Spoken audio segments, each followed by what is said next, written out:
Here's your button. It's different than mine. Our cameras are different? Yeah, a little bit. So yours is how many years back? About 6 months. It was released right before this one. Oh, 6 months back from this one. Yeah, from that one. Okay. So how many years back this one is? I mean, a year plus. Right, I'm on my second one. Mm-hmm. Okay, hello, I am Dealer. I am Wheeler! Woo! And this is the Crazy Picker Life Trying to play up the crazy persona part of it. question and answer session.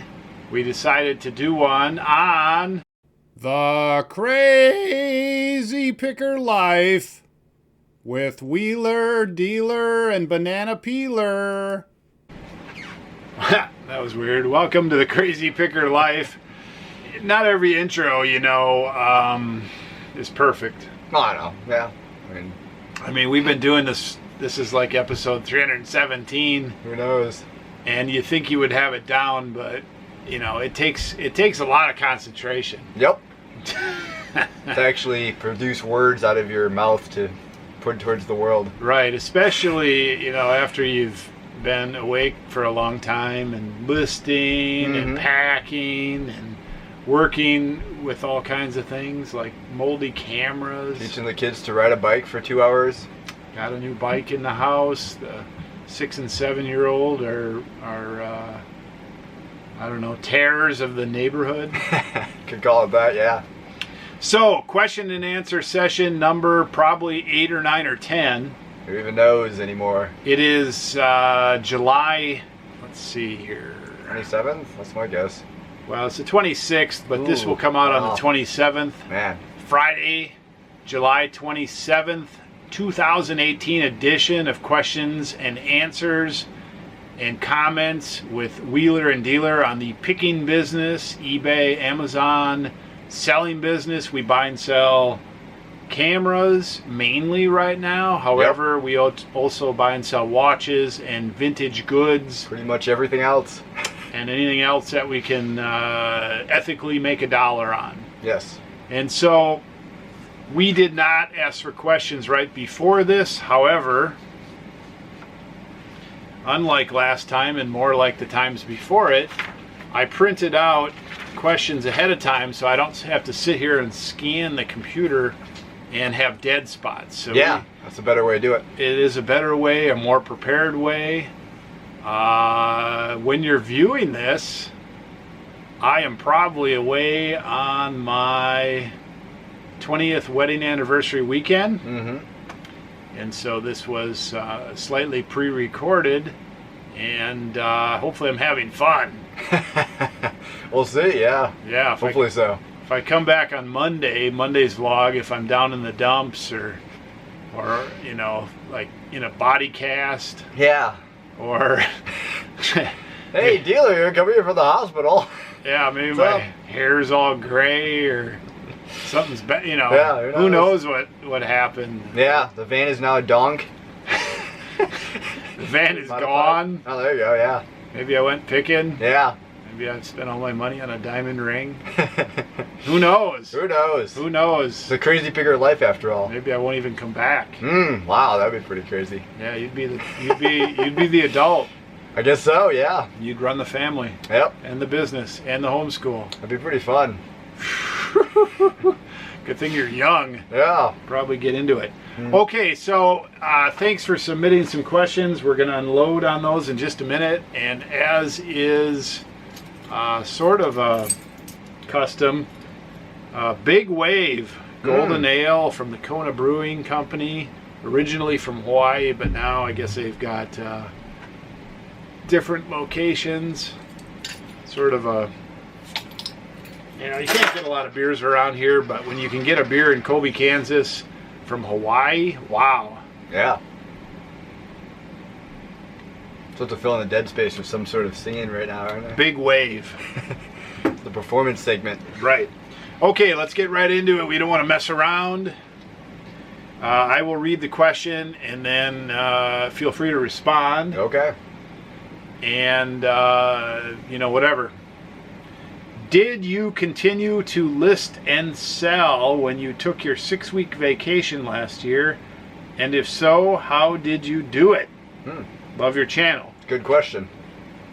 Okay, originally we were thinking of going on the road full time with a family of 8, and some things changed, some perceptions changed. We went on a 6-week, 2 weeks on the road, on the move, a couple thousand miles. We ended up in Charleston, South Carolina, and stayed there on the ocean for a month. We did some picking. Mostly we did some relaxing and family time and beach time. Yep. And we had a pool table in the house. Yeah. And we had a beach nearby. And we had a flea market to go to. Did we list and sell? No. No. That's the answer. Now, originally, we were going to test that, and originally we were going to go on the road and stay like at Airbnbs and buy and sell on the road and have a trailer and bring all our inventory along and cash out of the house and the vehicles and everything else. But this was a good eye-opener that it was better as a vacation than as a lifestyle. Oh, yeah. Yeah. That was pretty much it. I ran auctions up till about a day and a half before we left, and then I shut everything down, and I started the auctions up probably about 2 days before we came home, and I believe we might have had a day there. No, it was like a 60 order day when we finally showed up. Oh yeah, no, for sure. I remember you talking about that. It was pretty crazy. Yeah, I mean, people were like, people that buy from us regularly, like, where did you go? In a sense. Had some concerned viewer comments and whatever too. Yeah, because the auctions went down. Pretty much went radio silence, and we actually ended the vlog a month or two before that. And just chilled out. It was a big chill out. So no, we did not do that. The trip itself was reasonably expensive. Yeah. Living on the road, Airbnb on the beach, that was one expense. We did do a lot of fun stuff. Oh yeah, for sure. We bought like it's a good reset for sure. Year pass to the aquarium. We did a lot of tours. We went out on some boats. We saw aircraft carriers. On one of our things, we got a great deal on it, but we stayed at a 5-star hotel. Yeah, that's pretty cool. Which was like, open your back door and there's the ocean. That was cool. The cost of the trip was certainly worth it. The hard thing about it that people should ask about is if you're shut down for 6 weeks and you're selling, let's say, an average of $5,000 a week, 6 weeks of cash flow takes 6 times 5,000. That'll set you back a little bit. Yeah.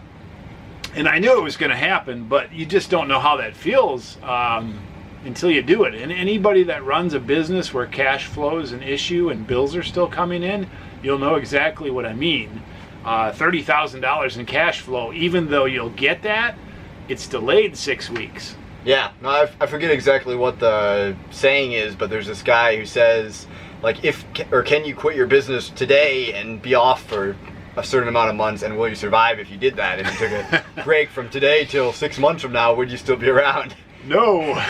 We couldn't do it for 6 months, but we did it for 6 weeks, and we're here. That's a version of that. We've still survived, but so it's an interesting thing. It is a little bit. It's a little bit like a swordfish slapped in your face, going into the wormhole and coming out the other side. Yeah. But different. After 2 weeks of vacation, I did feel so relaxed that. You and I played some basketball with some local people. I mean, we had a lot of fun. Yeah, it was a good break, decompression, different style of stuff. We're gonna do it again. Busy too. We're gonna try to do it one more time. We wanted to do it as a family because everybody's getting older, and we used to go to that area of the country and liked it, Charleston, South Carolina. Yep. We're gonna try to do it again in 2019 at some point. Yeah. I started an eBay resellers channel. Real basic. Would like some constructive criticism, feedback if you all get a chance. Yes, I did subscribe. I really do like your videos and the work you do. Okay, well, resellers channel. So I didn't get a chance to look at the channel. And a shout out to Real Basic. But here's the deal. Both Wheeler and I have made different channels on different subjects on YouTube and have achieved some level of success. Yeah, I feel like I have a lot to talk to like new YouTubers and whatever, because I've been doing this for almost 10 years. It's ridiculous at this point how long I've been on YouTube with a lot of different mixed successes and all that kind of stuff. I mean, there's a lot to it. When you're starting, you really don't know what to do, and I think what I would say, if you're trying to do a resellers channel, certainly watch a lot of reasonably successful resellers videos and do something like it, and then find your own voice. That's it. Yep. Because it's all been done before, more or less. Yeah. But you can add your own opinions, you can add your own experiences, you can add your own voice. And then probably two things. Do it as often as you can stand, because that's how you'll get more popular, and you'll get practice, and you'll either like it or hate it. You'll get better, but you may get more popular. And then get a thick skin. That's true. Because you're going to get some weird comments and hate, and if you read all your comments, some of them will deter you, so you're gonna have to have a thick enough skin to get through not only the beginning, but as you get bigger, you get more arrows. Yeah, I think my general advice I always give to new YouTubers, or I don't know, just YouTubers in general, is make what you like to make a video you want to watch, make a video that you haven't seen out there before and you think you can make or make better. And also, just if you don't like what you're doing, there's no reason for you to be on YouTube, I guess, for the way to say it. Now, I think we do have another question here on videos, and I'll wait till then. But there are a number of good reasons to make videos. Yeah. You got like a good little gap over there. Gap like that, and I'm like right to the end there. Yeah. I want equal spot here. As I get I'm getting into my shrunken grandpa mode. Hey guys, Wheeler here. Nice, Wheeler. How about building your own storage unit? The advantage is you have control over the circumstances over there. Well, certain people do certain things. My grandfather was a carpenter.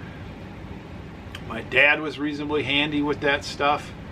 I do not like to build stuff. Yeah. But, I mean, have it built? Well, sure, but my money is in two places. Other than trying to save for some sort of retirement someday, it's in my family and my day-to-day nut, my my cash flow, my daily expenses, and it's in my inventory. And so, sure, you can borrow money to build all the kind of buildings you want, but it's much better to do it with cash, or at least smart money. I don't think a storage unit is something I want to deal with. Yeah. It'd almost be better to build an office and then have a separate warehouse building or something. I mean, not really a storage unit, but something you can use for something else rather than just storage. Yeah, I am really hesitating to borrow money to build a building or anything like that, just because I need to have that cash there and that money there if the big deal comes up. I mean, we're in a position in the camera business where we've watched a few $50,000 plus deals go by us, and we would have liked to negotiate on them. Yeah. And I'd like to be in the position to buy them. So we are going to do something for, climate-controlled storage, whether we rent something, rent a building, rent an office, build a building, build an office. We're going to do it. But when the timing is right. It's not a bad question. It's just, no. Here's a question for next time. Oh my gosh. I'm going to read it through and then we'll try to figure out if we can answer it. Let's say you sell an item $50 free shipping. There are fees associated that come out of your sale. Alternatively, Yeah. you sell it $40 and $10 shipping. Are the fees only on the 40? Okay, no, they're on the shipping too. Yep. eBay at one point decided that the people that were selling stuff for 99 cents plus $70 shipping Yeah. I saw that. aren't going to get away with it anymore. So they implemented a long time ago. Yeah, they charge it on the shipping. Mm-hmm. Are the fees only on the 40? That's a 20% discount on the fees, which for your annual volume in thousands of dollars, which is significant. Is there some other factors that outweigh those thousands in savings? Is it even legal in regards to eBay to do that? When everyone just lists things for 1 cent and $49.99 shipping, in that case to avoid fees. What am I missing? Great show. Thanks for reading. Yeah, very interesting that somebody would bring that up. Yeah, that happened a while back. Mm-hmm. That was a huge thing on eBay. Like, I mean, there were just thousands of listings for 99 cents, $10, $20 with $100 shipping, whatever else on there. I mean, you see some ridiculous ones too. So we jumped on the free shipping bandwagon for most items on our camera channel. Mm-hmm. All our other channels, I charge shipping, and eBay will charge a fee percentage on the shipping. However, if the actual cost of shipping is $10, eBay will project $12 to the buyer, and then the $2 that's between the 10 actual and the 12 charged, the $2 more or less will cover eBay's fee and maybe a little bit of packing material. Okay, well, that's interesting. Yeah. So, and that's what I think it is. Now, when we charge, this is a little confusing, certainly for international buyers, and we tried to word the thing, but we give free shipping in the United States, and then we have a portion of people international that come to us and say, "Where's the free shipping?" Yeah, occasionally you get that email. Yeah, and it used to be like $6.90 to ship something to other countries. Man. Now it's like pushing 14 for some of them for the same crazy. 6 ounces, 3 Crazy. ounces. Yeah, it's so ridiculous. Yep. Costs keep going up. Mm-hmm. But we do eat the shipping in the United States on the camera channel for most items. Yep. Occasionally somebody comes to us international and says, "Hey, can I get a discount on this item?" We'll throw the shipping as part of that. I mean, what we would have paid for the, what do they call that? National shipping? Yeah. Yeah, I mean, we are willing to bargain on a lot of things. Combined items, we do some things. Yep. Higher priced items will do some things. But yeah, so the whole shipping issue, you definitely need to analyze that some. I'm a shoot first and analyze later person, so a lot of times I'll do stuff like that, and then I'll start to go back and track, and we're never really losing our butt. We're always doing pretty well. Yeah. But we tweak things from time to time. Good question. What brought you to your current location? Good video as always. Our current location is in the near west. We're in the northwest corner of Kansas, 3 hours outside of Denver, Colorado. We're between Nebraska and Oklahoma. We're in Colby, Kansas. What brought us here? I don't know. We did a whole nationwide search for what would be good to get out of Wisconsin. Here we ended up after 5 or 6 attempts. I spent almost 40 years in Wisconsin. I wasn't a huge fan of winter. I wasn't a huge fan of mosquitoes. I wasn't a huge fan of humidity. I wanted to try something new. I had visited the West in Colorado, and so we went to probably 4 or 5 different places. Within a year's time. You were like 6 years old. Yep, remember about half of it. That's about it. My wife Lon was on and off pregnant. I had some other things business-wise going on. We investigated a few business opportunities, including, do you remember when we went to the VW Bug Restorer up in Montana? Yeah. We were looking at buying that business, restoring VW Bugs and Yeah, I don't remember much Carmen of that, Gias. I do remember the Montana trip. We went to Casper, Wyoming. We went to Santa Fe and Albuquerque, New Mexico. Mm-hmm. We went to South Carolina. We checked out a number of different places. And Yep. then online, I did a lot of research on different places, living costs, taxes costs, center of the United States, da-da-da-da-da.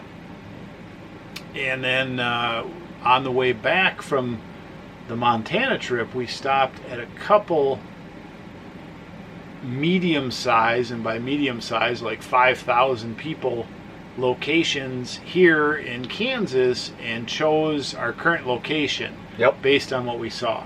Exactly. Yep. Will we live here forever? I don't know. I like a lot of things about this community. There are some things I don't like. Our family has grown into teenagers and young adults, and Lon and I are getting closer to retirement. We have some different things we like to do. We may move. Mm-hmm. We may move. I've got some places I have in mind. Namely, the farming and pesticide use out here is pretty heavy, which I guess that's probably the biggest downside, in my opinion. Yeah, there's an air quality. You would think you have great air quality out here, Mm-hmm. but there's 90% of the time, it's not that great. Yeah. So, I mean, it's not like the worst ever. It's not like big city, but Well, and bad the other thing is they keep taxing you to death out here. Mm-hmm. It's not just here, but the taxes have went way up. The property taxes have went way up. The sales taxes have went way up. The property values have went up some, but I mean it's they tax food, they tax your cars, they tax everything you could imagine that they tax. It's pretty heavy here. Mm-hmm. And when you have a business that you can live anywhere, you do look at some of those things. Oh yeah, for sure. So we can live anywhere. Mm-hmm. We can live anywhere in the United States that we would want. There's a lot of criteria that we would have, and that's probably why we haven't moved, because it's a little bit of this and a little bit of that. But we are adventurers. Mm-hmm. You never know. Yep. We're still on the first page. I know, yeah. Gotta keep it moving. Yeah, 21 minutes in. We need a pause so we don't end up in the red zone there. Yeah. Yeah, good. How do you track your inventory? Talked about that a little bit on my channel once because somebody was asking about that, and it's basically we have this little date code thing that we put on, resets daily, how many items listed that day, and then whatever, and that's the date. I don't know. It's hard to explain. I mean, there's a number of things. Code. There's a number of things that are involved in that, could be involved in that question. Mm-hmm. When I buy inventory, a lot of times we buy it for cash, and so I'm doing a little tally of how much I spend on my phone. That goes to a monthly report, which goes into our spreadsheet and or accounting software for what we spent. Mm-hmm. Gross sales come out of eBay and PayPal, so that's a tax purpose thing. Physically, we have different areas on the shelf, but things ebb and flow so much. We have limited space. We have limited energy, and we do put a numbering system both on the auction, Mm-hmm. and it's in a highlighted font so you can't see it. Yeah, it's like a bright yellow, like a light yellow. And if you take your mouse and track over it, then you can see it. Mm-hmm. And then we have stickers that are on the items. We went from sticking them right on the items to now we bag almost everything camera. Right on the lens. Yeah. Yeah. You have to Sharpie them in like permanent Sharpie right on the worst part of everything. So we have about 6 or 8 sizes of Ziploc bags. Yeah, currently. And we put them on that, and then there is a little fishing around for items. Mm-hmm. Could it be organized better? Is there some inefficiency in our system? Yeah, but it's a pretty good system. It is a pretty good system. I mean, even if you like put it by date listed, I mean, there could be a couple of things, but then you'd have other issues, so like small items, big items. Like, it works pretty well the way it's at, where it's at. We have a year date code on things as well. Mm-hmm. Or used to. No, well, that's true. Yeah, I don't have one anymore. So I don't know how we're going to do that. Yeah. Because we had one on there, and I just had Banana Peeler go through and pull off all the 2015 items that didn't sell. Yeah. And I repriced a bunch of them, like at half price. Yep. And I chucked a bunch of them and whatever. Yep. So we have some ways to go back and pull stuff off. Mostly, and I say mostly because there's always a percentage, we discount our inventory over time and it mostly sells off. Yep. Some items we actually lose money shipping them out. Yep. But they get out of inventory, so they're not being charged the nickel every time we relist them. Yep. And they're not taking up shelf space. And that's obviously the minority. We don't lose money on half the items we sell. No. Anything, that'd be pretty bad. No. Yep. No. I mean, we make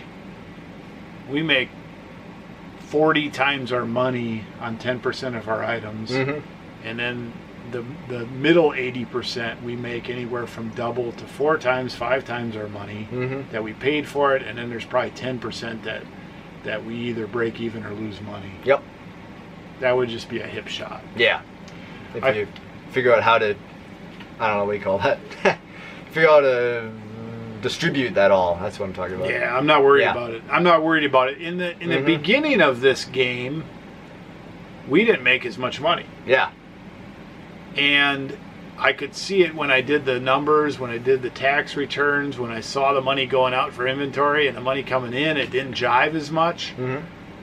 We got good enough at this. We survived where I'm really not concerned about that anymore. That I don't waste. I don't see us running off items anytime soon and being like, oh man, we still have 20,000 invested. Where the heck's the items? We don't have anything left. Gosh. Well, I mean, see that the gross number that I always look at that tells me we're doing good at the end of the year, it's a couple things. It's one, how much did we spend? How much did we sell gross? Yep. Is it 3 times or more or better, which it always is? And then every year our inventory valuation grows. Yeah. And so we're heading in the right direction. Every time I pull a tote out of inventory and I'm just like, dude, how'd this get in here? How'd that get in here? This is worth so much money. I mean, it's just, we have plenty of good stuff. Yeah. If you get into this business and you're serious about the study of it and getting better at it, it really, what is a barrier for people to enter and maybe a barrier the first year or two for some people, that turns around pretty quick. Yeah. If you get it. I mean, some people aren't ever going to get this business. Yeah. No matter what we say or what they do, it's just not going to be right for them. But the people that are in this business long time, it clicked fairly early in the game. Yep. And then it's just really working it. Yep. Working not only the hours, but doing the right stuff. List well? No. Pick well. List well, pick often. Yeah. Blah, blah, blah, blah. I forgot to mention that our kids work part-time on our eBay business as well. One thing we found that holds us and all of them accountable for staying on task is to have everyone clock in and out. I found this interesting. Yeah. It's great because we can easily track our sales trends versus how many active work hours were spent per week. There's something to the act of clocking in that puts you in the mind frame of it's time to get down to business. We use an online service, it's super cheap, and this simple little task had made a world of difference. Timeclockwizard.com. So I was going to get your thoughts on this because we've got our little tricks and games to get us in the mood to list, to get us in the mood to pack, to get me out. I got things that get me out of bed on Monday morning. Yep. Da da da da da. So what do you think? I guess in my mind, I see myself as more of a business owner rather than like an employee, worker, whatever, which I know I am part of both of those things. But like when I get up in the morning, I'm eating my breakfast, I'm doing that, and then I'm just into the business. That's how it is. So there's not really a set time that I really work, but it's pretty concentrated just from start to finish. So now something that you've used that works well at certain times is you've put a timer yeah, oh for sure, yeah, on the screen, and then you have sort of a indicator how long your last listing took you. Yeah, I've done two different ways to do that. Like either I do the full thing, which would be test, picture, edit, and then list, and I time that whole thing as a stopwatch, just how long does that take each step, and I say, okay, here's 2 hours, how much can I get done in that 2 hours, whatever. And then actually, like after I go through the test, picture, and edit stage, the listing stage is where I edit where I time the most, because that's the one that takes the longest most of the time. And I think I put either between a 3 and 6 minute timer depending on listing per item, so works pretty well. Yeah. Just as long as I actually decide to start it and get down to it, which I mean, most of the days I feel like it, some days, who knows. When I'm listing, I like to watch or listen to something on the computer, and I don't really have to do anything anymore. I'm happy enough with the speed I go, and then I don't find myself watching the video very much, but that's just to me, that's my groove. I get in that groove. Depending on my tiredness, state of mind at the time, whatever, I definitely do tend to zone out on videos sometimes, and that timer, man, that'll cut through that real quick once you hear 3 sets of those things just beep, beep. It's just like, oh man, I'm taking too long. All right, so here's another question. What's your eBay? What is eBay? What's your eBay IDs? Yeah, I know. So we used to put those on every video, and for those of you that really want to go back, you can look at some of our old videos. They're probably on the comments section. Yeah. I've decided not to put those up. Mainly, there's people that'll mess with you in a sense out there, and I don't do it anymore. Yep. We're stealthy enough, you can find it. I mean, well, sleuth. Yeah, around. I mean, we're real enough. We're real enough, and here's the thing: you don't really need to look at our listings to do well. Whatever category you're listing in, go look at 50 listings, 50 different sellers. Find the ones that are highly rated and selling a bunch of stuff in your categories, and find a style you like and design your own close to it. Yep. You don't need ours. Yep. And then there was a nice thing a while back. People would buy stuff from us to support our channel. Thank you for that. No big deal. You don't have to do that. Some other channels request that people do that, or I've heard them say, hey, here came a sale, and for those of you that have bought things from us in the past, that's fine. It's not necessary. Yep. But we appreciate all that. I've just when I came back on this last round, like I'm somewhere in 30 plus days of videos. Yeah. I simplified it all. Yep. That's it. I'm like, same here. I used to like edit every vlog, and it was all Yeah. pretty crazy, and now it's just, I mean, I'm just doing my thing. We're just doing our Somebody thing. wants to watch it. That's We're great. doing our thing, and I've got people that follow me right now that I don't know, they either have a grudge or they don't believe we're real or whatever. I can't convince them all by doing all those things. I used to try to do more stuff, show more stuff, to try to convince the last like 5% of people that watched us. Yeah. Like, I'm not going to convince This is going to be like a thing though. After this Q&A, we're going to go cut, and like the film crew of 50 is going to come out. Yeah. The makeup guys are going to de-makeup us, and then we're going to go off to our normal job, right? So a funny thing, I've been watching. That's how it works. I've been watching Renee. He's this large German dude from Storage Wars, and I watch that show. I haven't watched the last couple years. I used to watch it more. I enjoy that show, among some other shows, American Pickers, and there's plenty of them out there. I thought, all right, the show obviously is not fake, but I've heard all the rumors. I've had all the questions about it. Renee has been doing question and answers on his YouTube channel, and I listened to his question and answers, and because I can discern between if he's telling the truth or not. I've learned a lot of things about that show that I really find valuable. Yeah, and it's interesting. That's why we do the question and answers too. I mean, if you can't tell, we're just shooting it out there, and it's our opinions. But I mean, this is real. We're not here for 2 hours just for to show up for appearances or whatever. Right. I don't know. The whole thing's kind of funny. It is all kind of funny. Mm-hmm. But thanks for coming. Okay. Yeah. I mean, if you want to watch it and pretend it's a TV show, a reality TV show, that's fine. I mean, try to get some big TV channel to pick up our show and all that would be great. Right. We're all game. Here, bring the TV crews. Right. Can you talk more about the international sales and what level of risks you are willing to assume by doing it directly? Have you ever been burned by expensive cameras getting charged back and had no seller protection? Items returned non-deliverable that you spend $50 to $100 to ship. Yes, we've had all kinds of problems. It's the nature of the business, for sure. Mm-hmm. But let's say we're doing, we've been averaging, give or take, $20,000 a month in sales for years, 5 years or more. Yeah. Give or take. Not last year, the year before, we did a little better than that. Last year we took 6 weeks off and some other things. We did right around that. This year I think we're probably going to do better than that. Mm-hmm.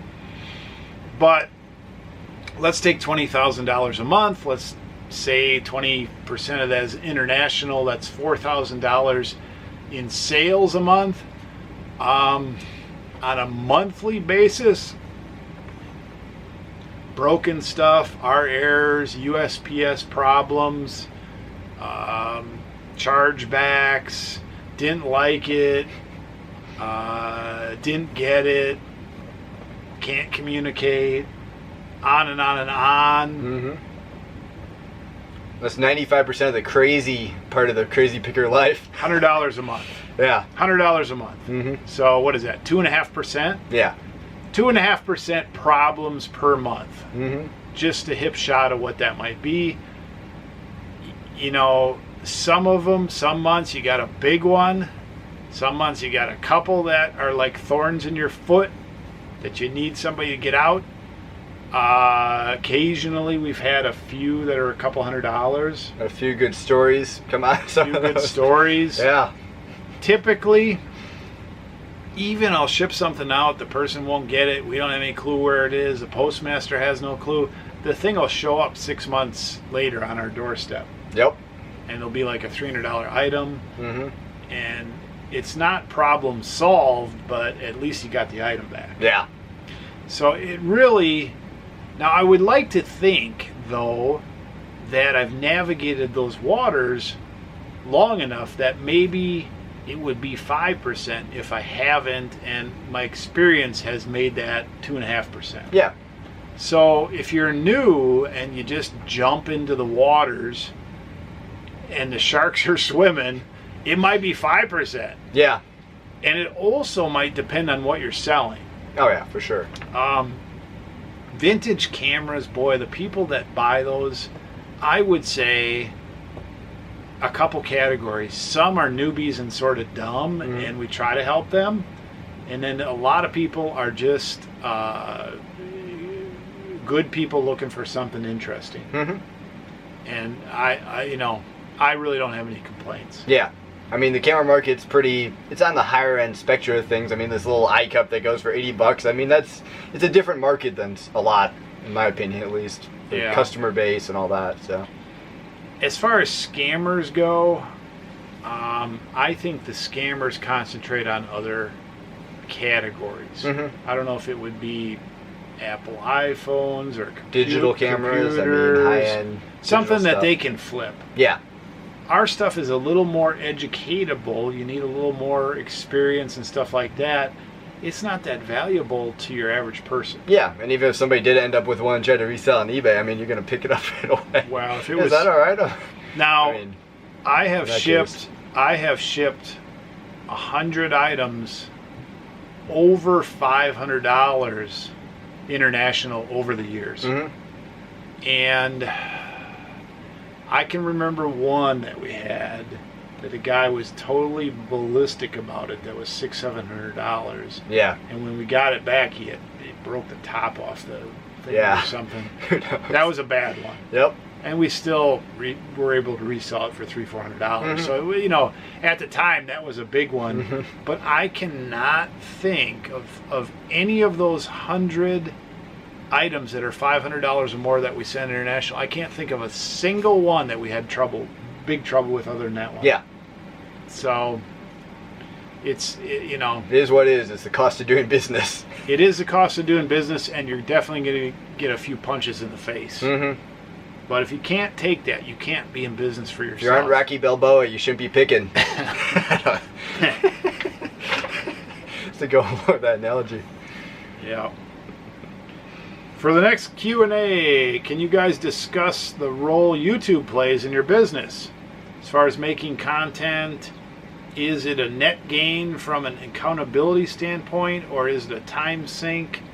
What adjustment have you made, and can you discuss why you took the long breaks? It's a good one. Yeah. It is a good one. Okay, so I think there's pluses and minuses with making videos like this for us on YouTube. One certainly is accountability. Yeah. I think it allows, personally, me to throw stuff out there, and then when I'm editing it, I watch it back. There's some sort of hey, I'm throwing it out there. I better perform. I better list. I better hit my numbers. I better find good stuff. Yep. You know, no boogers in the nose. Beard better be clean. Is this the same shirt I wore yesterday? I mean, there's all those kind of things, and it does hold you to a little bit higher standard. Yeah, I definitely agree with that for sure. We also tend to throw things out on the video that are mildly towards the end of outrageous, like this momentum thing that we're doing. Yeah. I mean, listing $200,000 in basically 90 days. That's definitely momentum. I mean, yeah. Yeah. You know, that's crazy. Yeah, and a lot of people would say, "Oh, it depends on what you're listing." I mean, if Well, you're it listing does. vehicles or houses or something, I mean, that's probably not much. But I mean, in the stuff we're doing, I mean, that's a lot of items because it's $200,000 and how many items? Like 4,000. 4,000 items. Yeah. Yeah. So. Well, shows it there. if you look at the top sellers, it's interesting. There can be some variance. There's some people out there that only list $100 and greater items. But if you are really out there trying to pack your day with listing, buying, all that, the value of the items tends to average $40-50 across the board. There's a lot of people that pick up lower end stuff, but the people that are really rocking the tomato, you got to have a mixture. For sure. And so, you know, it's interesting. Even somebody that sells clothes, somebody that sells car parts, somebody that sells electronics, cameras. It's funny because that really there's a range there that is like that. Yeah. Now, there's exceptions, but I've run into it too many times. You know, the sweet spot, $50 an item. Yep. That's what we've been aiming at. We are increasing that. Yep. But With the YouTube thing. yeah. Yeah. Whoa. Stop and readjust here. Net gain accountability. Time sink. It is a time sink. Yeah, I'd say so. I'm spending an hour plus a day on making this. And per hour from the actual video, that's pretty. I'm not paid much. Yeah. Not in the adpocalypse yet, but pretty close. But I think the whole cycle of it really pays off. I think it gets us kind of on the same page. Yeah. What adjustments have you made? Okay. Why did I take the long breaks? Well, I get bored. Yep. And making these videos day in and day out, a lot of times it feels like the same day. It feels like Groundhog Day, like the movie. Yeah. Wake up. Here's me. Yeah, I noticed that here. I hit that wall last week a little bit. Yeah. I can tell. Yeah, daily vlogging is like that. If you've never daily vlogged, and I used to do it 7 days a week when I first started. I'm like, I'm going to go for the Casey Neistat. Oh, yeah. You know? Of course. And then I went back to 6, and now I've been doing 5 more or less. Daily vlogging will grind you. And if you haven't done it for my first go around, I think I made 230 episodes before I blew up. I hit a wall. Yeah. I just hit a wall and I was like, I can't go on. Yep. I can't do it anymore. I fell too far behind the editing, so. Yeah, I did it every day, and it's like it's like the Groundhog Day, push the alarm, the same song is on. It's like I'm in the frickin' Twilight Zone. Yeah. I couldn't handle it. Well, as I see it, I'm in the second phase of the vlog for me, and my first set of vlogs, I was really working the editing. It was a creative outlet for me in a lot of ways, but the problem is that dried up fairly quickly. I mean, 130 days in or whatever, and that was about it. I just couldn't keep up with editing, and it just wasn't quite as fun anymore for the creative side of everything. Which now I've pulled back quite a bit. It's more of a documentation of the business and trying to throw some of that stuff in there. I mean, just an outlet for that kind of stuff. I don't know. I enjoy it. I could probably list 10 things that I like about the vlogging, and I could probably list a couple I really don't like. For the most part, I am a private person. And putting stuff out there, now we need a pause. Putting stuff out there on the internet like this violates my privacy. I feel sort of violated. I mean, you're putting yourself out there. You're putting where you live out there. You're showing your family. You're showing your stuff. You're showing your all that.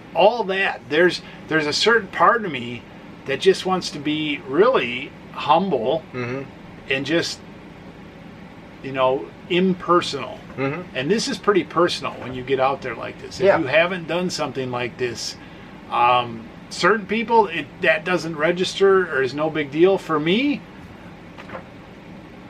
am I shy? Part of me is sensitive. Part of me is I don't want to be out there. Yeah.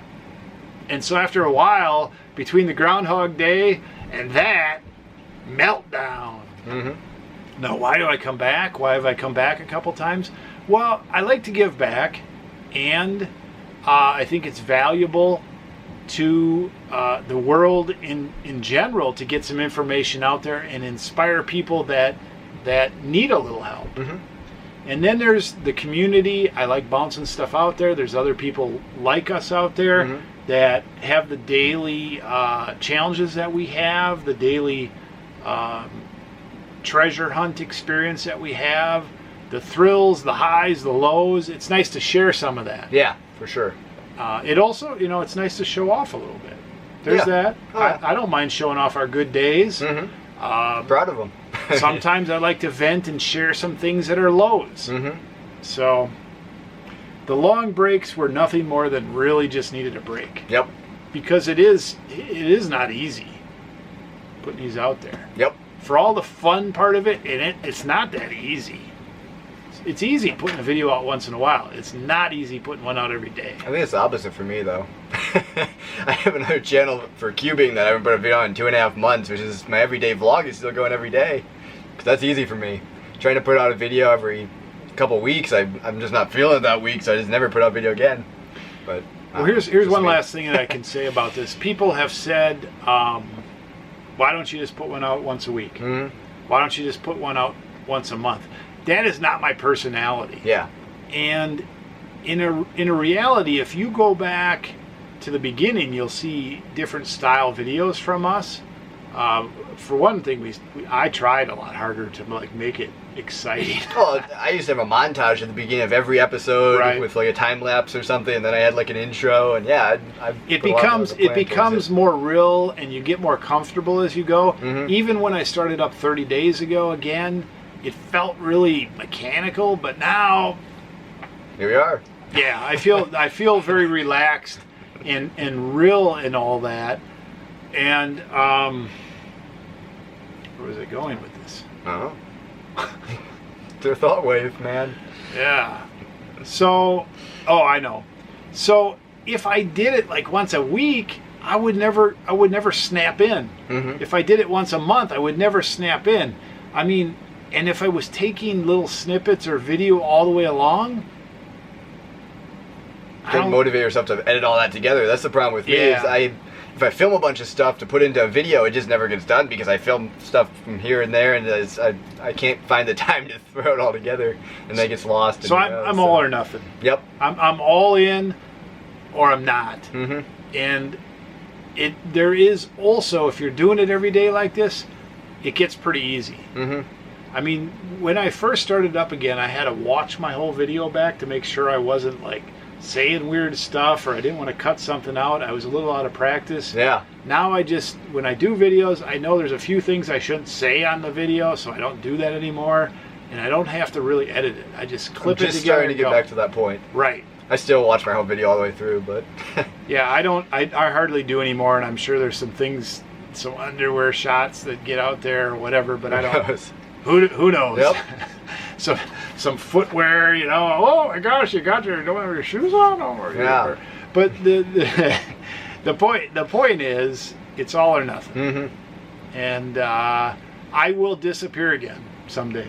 Someday. I mean, you can't keep this up forever. No, you can't. That's not how it works. No, nobody can. Yeah. All the big YouTubers that did daily vlogs, they eventually fall off, and they'll say a lot of things similar to this. Mm-hmm. Well, it's actually really interesting. This one big gaming YouTuber has 20 million subscribers, where he finally took his first break in 8 years or something this last week or something. He was uploading 2 videos a day every single day for 6 years or 8 years. And if you don't have kids or you don't have other stuff, it'd be different. I mean, everybody takes a break. Everybody takes a break, and I would put my streak and my workload and my family load against anybody that's doing a daily vlog. Mm-hmm. And it's a mind stretcher. So if you haven't done it and you want to do it, go for it. Have it. Oh, here's a tough one. You ready? Yeah. I get the sense your son procrastinates too much and you are not happy about it. Give you that idea. Well, we have similarities. Mm-hmm. We have a passion for this business. We got a strong family bond. We like to do certain things together, but we also have some personality differences. Mm-hmm. We also have a 30-plus year difference in age and experience. Yep, a couple of interesting dynamics. Right. So I have given a lot of energy towards trying to help you understand this business, and for the most part, you've grabbed onto that and done phenomenally. Mm-hmm. Some things, whether you have just learning to do, yep, or an experience to gain, or if you have some personality things you need to work out or some other things you have to work out, age things, green as grass, all the way there, I've learned to back off as much as I can some of those things, but then the real world and the real needs collide with that from time to time. And so we've obviously had that. Oh yeah, of course, anybody does. I mean, any family, any business partners, whatever. I mean, that's the thing.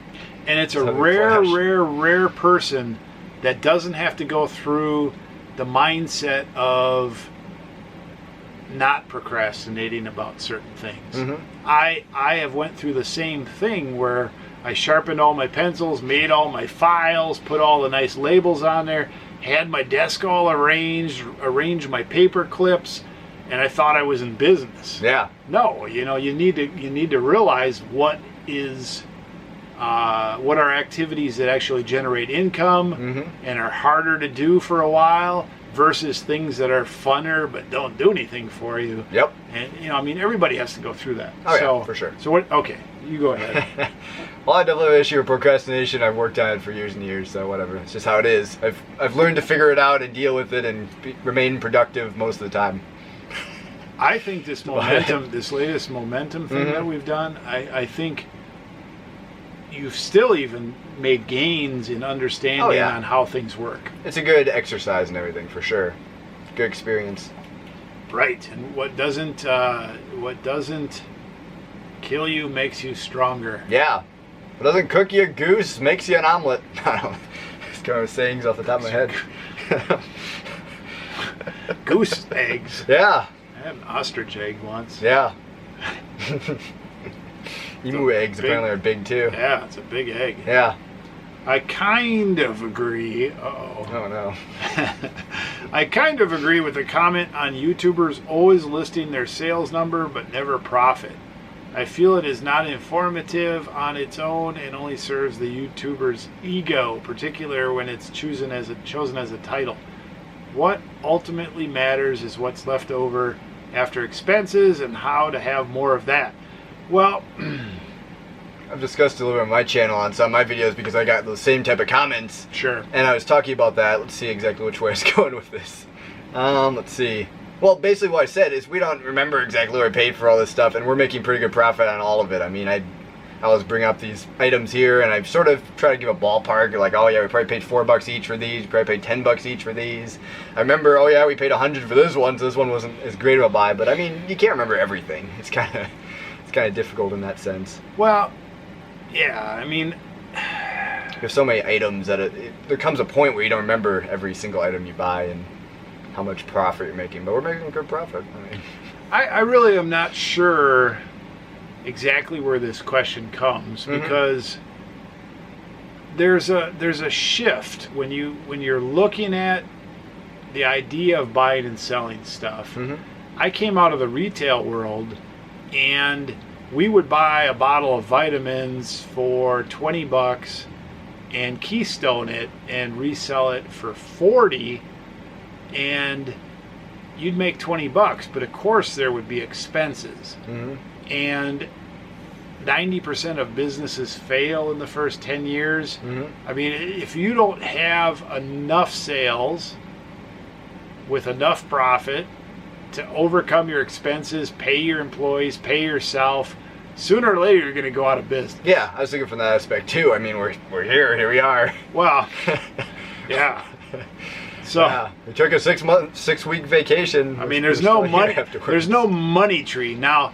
I mean, if somebody thinks that I go out and work a day job to pay the difference between what we're making and what we're losing, and I feed 6 kids and all that, more power to you. Yeah. This is my only income. My wife does all right.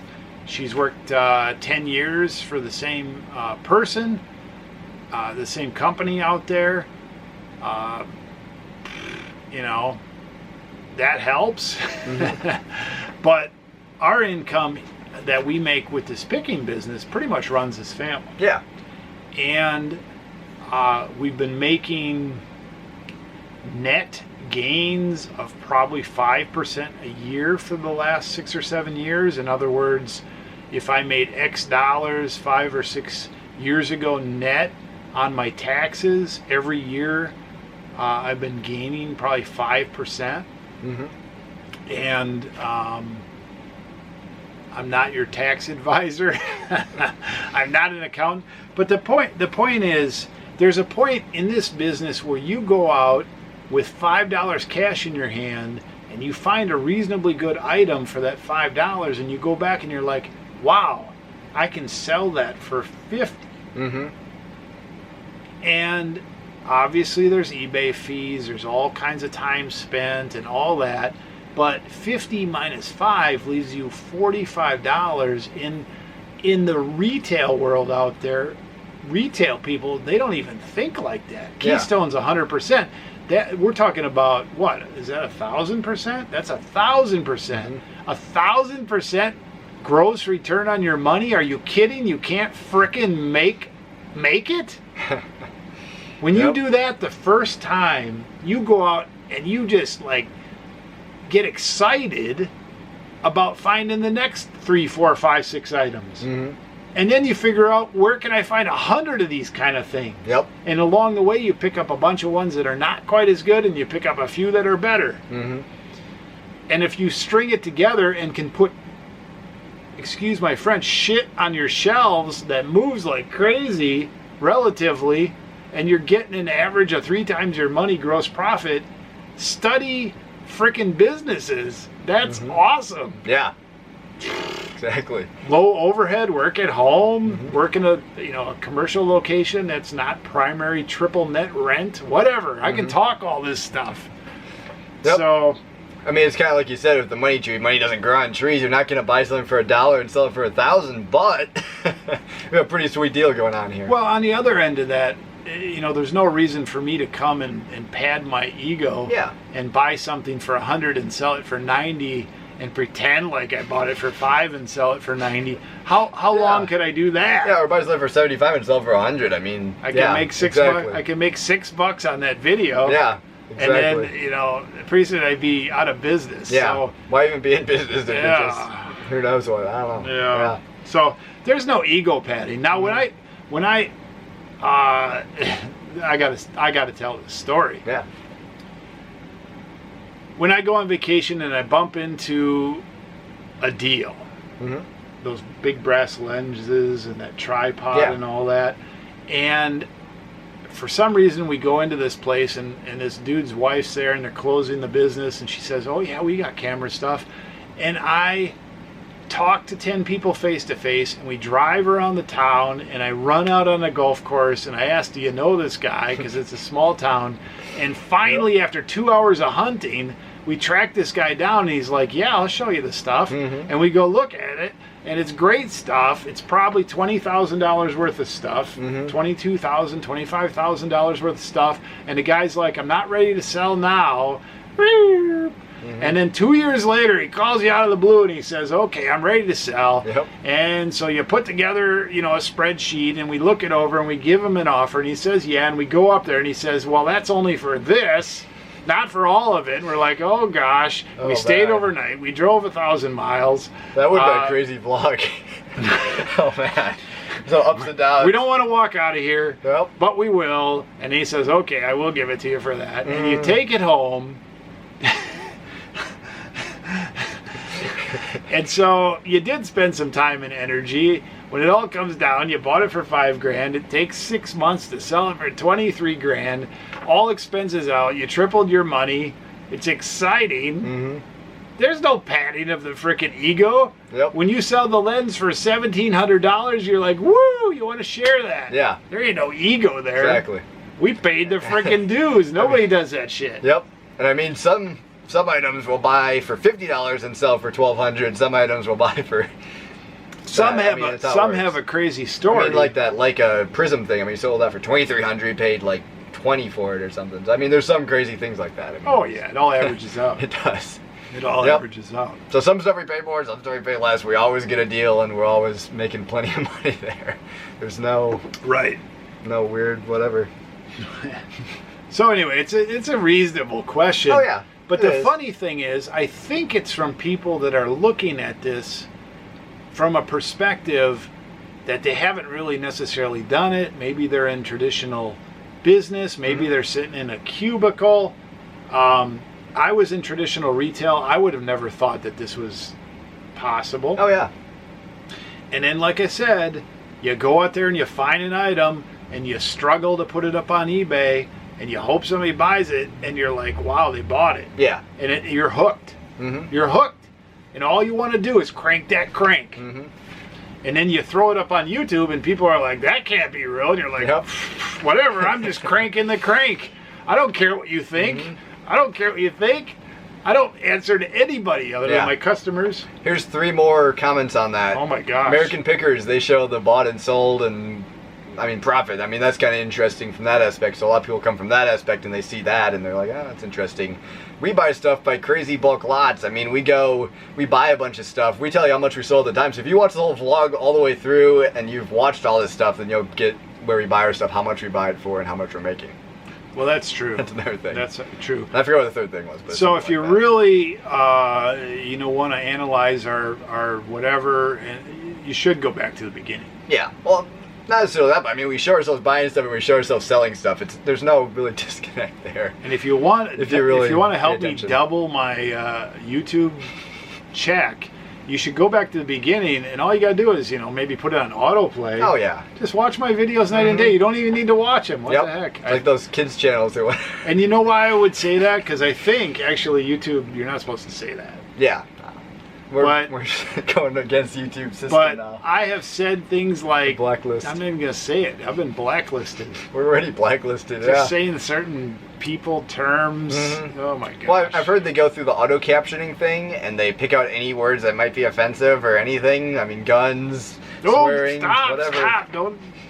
Don't delete this video. Oh, yeah. Let me list off all the terms that they have blacklisted right now. Why do you freeze lenses? Here, this will get them off on a tangent. Yeah, talked about this on my channel already. Somebody was asking. What's your channel? On your thing.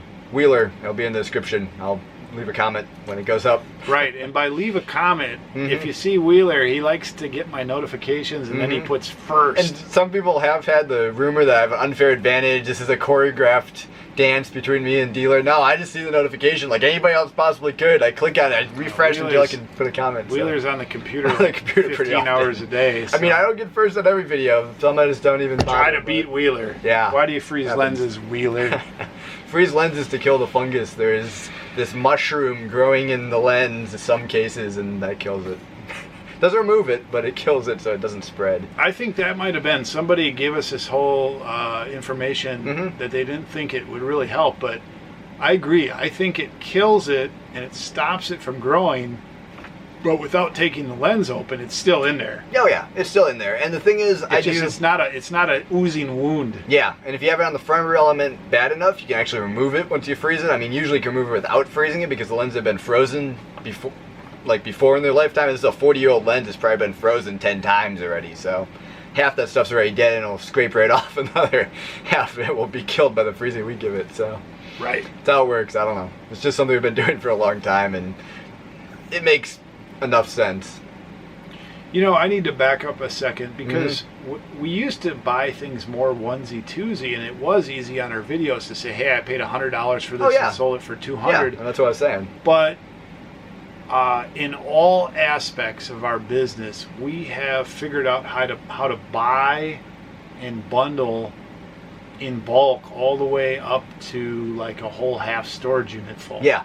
Well, I started doing these items we sold this week video, and can I give a disclaimer? I'll mention any comments I have along these, but we buy a lot of stuff and we sell a lot of stuff, so it's not going to be... So, I mean, when we give values of what we paid for something, which I still try to, it's relative. Yep, it's close. But we keep getting, what I would say, better deals. Yeah, that's it.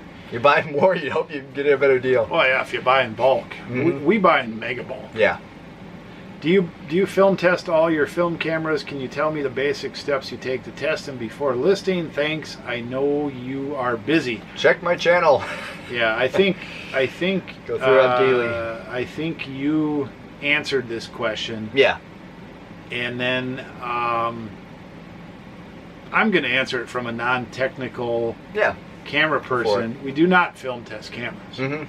But we do, in a real general sense, as much testing that is possible that makes sense for us from a standpoint of not over testing. I mean, this is not Mercedes and Porsche. Well, the thing is, we list so many items. Here's usually what I go to on this question, is I mechanically test stuff to a point that's more than somebody who's actually using the camera would probably test the thing. I mean, I test every part of it mechanically, so if something's wrong with it, I mean, I'll probably, there's a 99% chance plus that I'll pick that out without film testing it. Well, plus it takes a lot less time, plus I have a field test and I have a full test, and it's a little bit... There's a point of no return. And by no return, I mean that if we spent the extra time testing it farther, like let's say we bought film and ran it through a camera and sent it in and checked it, all that kind of stuff, that would not pay off for us. No, not at all. Because most cameras work. That's what I was going to say also, is there's... Let's see exactly what I was going to say. There's certain faults that are universal to cameras. Cameras, 99% of them have these set of faults, and if you can test those, you can test them. There's no reason to. And these are real general statements because I mean, there's so many different cameras. Actual camera bodies are probably less than 5% of our business. Yeah, that's also true. But also applies to lenses. Do you film test the lenses? Do you film optically? I mean, we've had a couple through the years, like all the back elements missing on this one, and I wouldn't be able to tell for testing. But that's 1 in 1,000. There are if you're starting green on understanding and listing cameras, there are months and years of learning. Yeah, well, here's what it is. If you want to sell cameras, pick up a film camera, shoot 50 rolls through it, buy lens. I mean, be into cameras. You're not going to be able to break into that easily. Like, I mean, barely at all, unless you're really, really into the technical aspects. You're not going to want to. Yeah. You're going to be like me. Yeah. You'll wholesale them out, but you don't want to get in. Wheeler loves them, so that's a good fit for him. Let's just stop. I've got this Kentex KX here. I'm just going to do a quick field test here, and this is going to weed out 99% of problems with this camera. I'm going to do this field test. There you go. And then you look at that. The viewfinder. There you go. It's my 5-second field test. Camera's now 95% working for sure. I mean, there's not much that can go wrong after that. Well, we sold one today for $360. Test the mid speed, test the slow speed, open the film compartment. Is anything wonky? Look through the viewfinder, check the shower curtain. That's it. If it has a meter, you can put a battery in there, but that's also so on Thursday we had $1,000 of orders on the camera channel that I showed, and then after that, we out of that video we sold another $360 camera. Yeah, it's really good. Hope it sticks. Hope they like it. Okay. You mentioned passing down your business a few times that I noticed and seemed to feel obligated or maybe overly pertinent.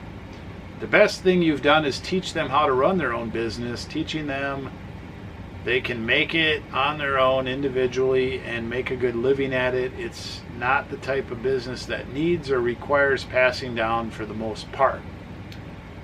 Well, okay. So the experience that the kids are getting in this will translate no matter what. There's a point where they will be, some of them for sure, will be the last in line. They'll have a family to feed. They'll have, more or less real bills. Some of them may be running this business. Some of them may be running their own. They may work for somebody else for a while and then start their own business. There is a point where they will have to experience what I experience. It's different than what they're experiencing. Yep. The funnel we have coming in, there's no end in sight to this business, so it is a business that can be passed down in that sense at least. We'll probably still have some of this stuff left, and we'll probably have a lot more coming in all the way up to the end. We have a tight-knit family. I came from a family that ran a family business. My mom came from a family that ran a 3-generation dairy farm. My dad came from a family that built houses. Before that, my great-grandpa had a wrecking yard. Who knows before that? I'm trying to think. But the point is, we come from sort of outside the box thinkers, entrepreneurs, that type of thing. I'm trying to take that one step farther. If I can create something that can give my kids the options to come in and out of it, utilize what they've learned and do their own thing, if I can make this some sort of a working unit that they can work in, great. Yep. Whatever turns out, when I stop doing this business, if I ever do, it's the journey. I know that. Oh yeah. So I once thought that I would be working in my mom, mainly her business, and we would have franchised that, and we would have had locations all throughout the United States. I worked in that business for 10 years. It seemed like a really long time. It seemed like something that would never end, and it did end. And so Wheeler knows that. And he takes some of that for granted because you don't know exactly what I'm talking about, but it could end. Yeah. It could end anytime. Mm-hmm. And when my family business ended, I had to pick up the pieces and change directions. However, and I believe this might be what the question is alluding to, that experience I had was transferable. Oh yeah. Yeah, for sure. So it's not lost. Mm-hmm. I realize it. I mean, I'm no super sharp knife, but I'm no dummy. So Yep. I do feel obligated to my family. However, I'm a realist, and I understand that if people want to leave, if people want to do something else, if people want to be a part of it, if they want to start their own thing, if the economy changes, whatever changes, I mean, we'll adjust. Yep. That's it. Family's family, business is business. It does collide, but it is not universally, hey, you're in the family, you're in the business, or nothing at all. Yeah. It ain't like that. Yep. Was that a good one? Pretty good. Yeah. As said before, the business is something that is transferable in a sense, at least. Well, I would. This current business model, at least. Yeah, it's we don't have to be selling camera stuff either. No. I mean, we could be selling Anything, whatever. squirrel pelts. If it gets down to that, we have to Throw some money in animal go trapping skins and animals taxidermy again, and you know, who knows? whatever. Yeah. Whatever. It don't matter. Yep. Oh, here we go. Please show. They put a number 1 and then in parentheses 1. Hmm? Scientific study that supports Wi-Fi cooks your brain or has any potential health hazard.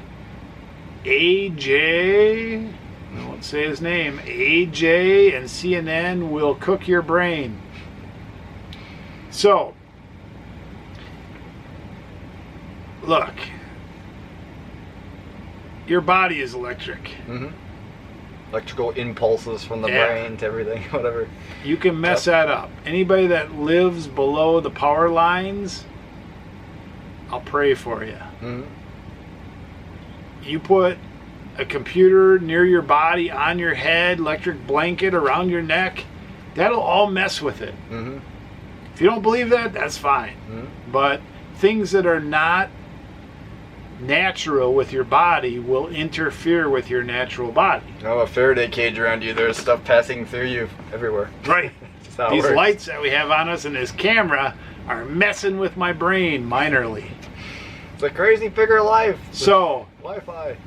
I have a project to remove Wi-Fi from our house and hardwire with shielded wire from our internet box to the computers, and then if we want to use Wi-Fi and cell phones and that type of thing, we will limit it to a certain time of the day, and that'll be it. That's what I want to do. Yep. There are wires in the house all around us that create magnetic fields, EMFs, all kinds of stuff that over time messes with you. Our bodies are amazing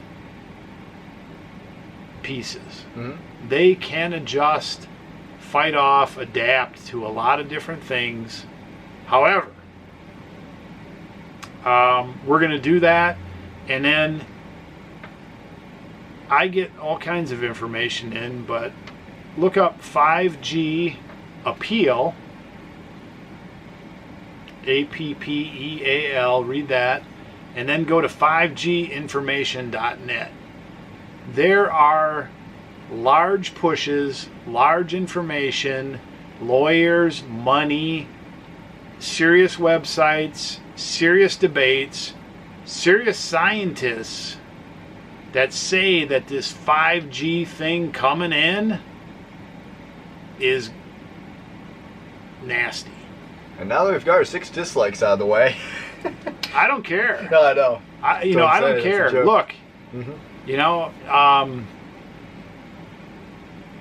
in the 30s, 40s, 50s, 60s, whether you smoke or not, they said smoking was fine. Oh, yeah.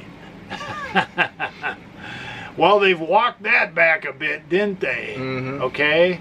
Including class action lawsuits, including plenty of people have died from lung cancer, including when I walk by somebody that's smoking, I appreciate the person, but your secondhand smoke makes me sick. Yep. So, the doctors were smoking. Mm-hmm. My mom was a nurse. She was smoking. She laid on a bed at age 35 for 5 years because she got so sick from everything she was doing that was worldly, including smoking and doctor's advice. And then she figured out that there was a better way to health. Look, the 5G and the Wi-Fi, it ain't helping. No. It ain't going to drop you dead in most cases, but wake up, smell the coffee, brew some coffee. Yeah. It's all about moderation. Mm-hmm. All right, that's my rant. Yeah. Like it, don't you? Yeah, that's good. Well, I'm concerned about my kids, too, because they've got too much screen time. Going into it. Going into the new age. I grew up as a kid in the 70s. Mm-hmm. And we were outside more. We did watch a couple channels of TV. We ran around. We ran through the sprinklers. We climbed trees. You know. Yep. It was better. It's better than this electronic gulag thing. It's better than this. Yep. Could have filmed yourself daily vlogging on an 8mm movie camera. Developed it, sent it out to your 60 fans in the United States by mail. That'd be really I great. did have a tape recorder, and I was making audio Pretty great. audio things at that time. Yeah. So. Mail order daily vlog. Yeah. Something else. This, meaning us, seems a rather inefficient way to keep track of answering eBay questions. Oh no, the hot potato. Oh no. The hot potato seems a rather inefficient way to keep track of answering eBay questions. I'm sure whether through the use of Gmail folders, Google Sheets, or some other electronic means that is shared, you could do this and track responsibility. Yeah, the Google Sheets thing is actually interesting because you can have like a dual sheet where one person types it, shows up on the other guy's computers. This guy just typed this, but I don't know. Well, I'm not that technologically. Look, between you and me, we're the IT department. Mm-hmm. And my computer was $5,000 in 2011, Mm-hmm. and I'm still using it. And my laptop back there was $3,000 plus a few years ago when I started vlogging, and I'm still using it. But we don't have unlimited IT departments to sync up everything, link up everything, make everything Google happy, blah, blah, blah, blah, blah. I just don't care about that kind of stuff. I'd rather have a physical copy.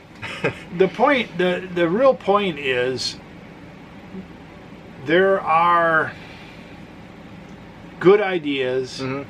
but everybody has to buy into them, and it has to work for everybody. I did not hire Wheeler. I did not hire Banana Peeler. I did not hire my daughter Kate. I did not hire my wife to do bookkeeping. I did not want to mold all my quirky things. I came up with a system that between the 2, 3, 4, 5 people that are using it works effectively. Mm-hmm. Wheeler has so many things going on that it takes practically a hammer to draw him away from that at some points. Well, half the time I don't remember to put my coffee cup under the coffee maker, so. Right. That's where I'm at. So when either I or Banana Peeler hand him something, the question, Mm-hmm. and the item that he needs to get it done, that shakes you loose. You take care of it like that. That's it.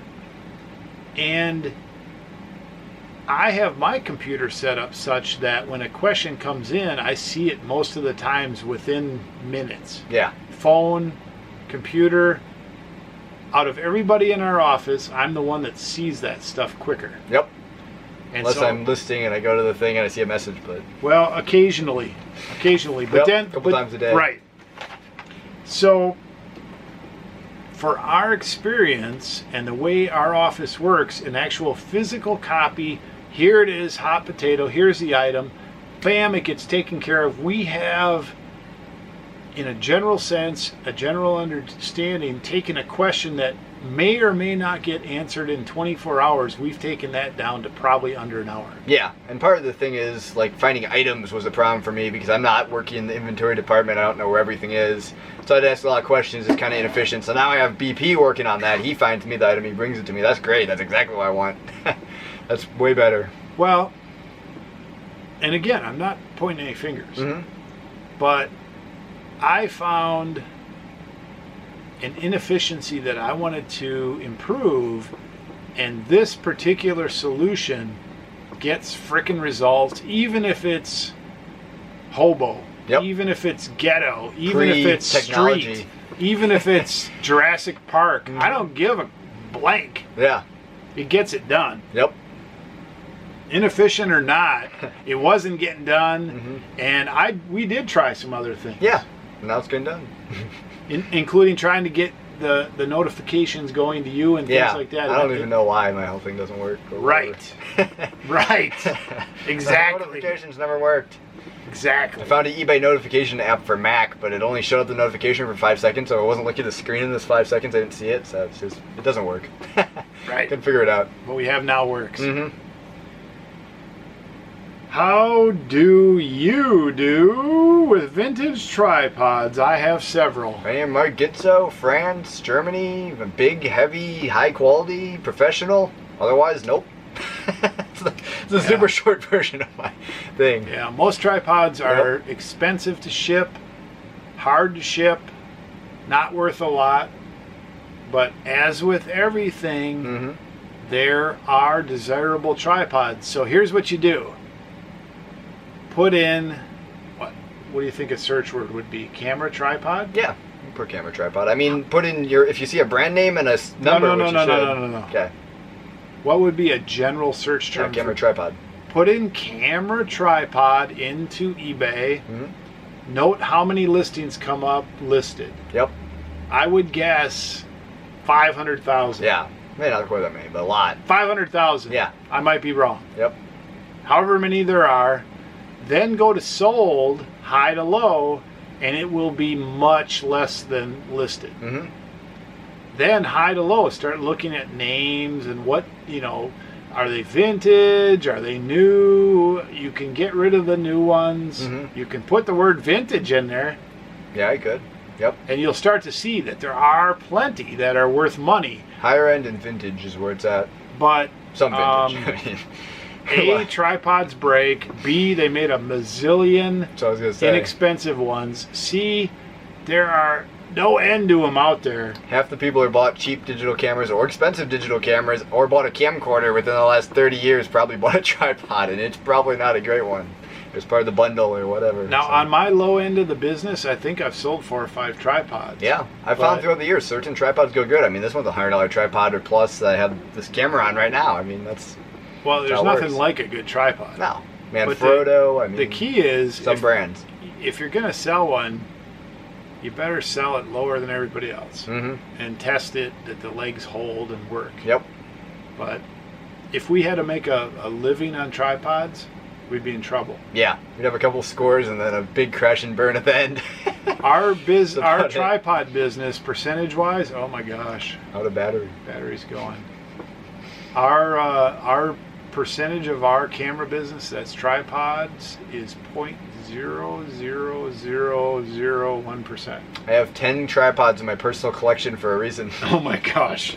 And they're all good ones though. So let's pause this and change the battery. Oh my gosh, I'm back. Oh, I'm back, so but I'm not back. We have sold tripods for a couple $100.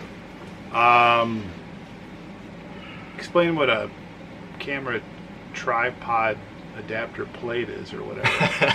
Quick release plate. Tripods previous to 1950 or 1960, you had to screw your camera on every time you wanted to use it. Quick release plates, it slides on, it clicks, and then you quickly remove it. That's great. It's easy to use. Every tripod worth its salt these days uses one. High-end metal tripod plates, custom fitted for cameras, they go well. Yeah, some of those can be $100 or... Yep.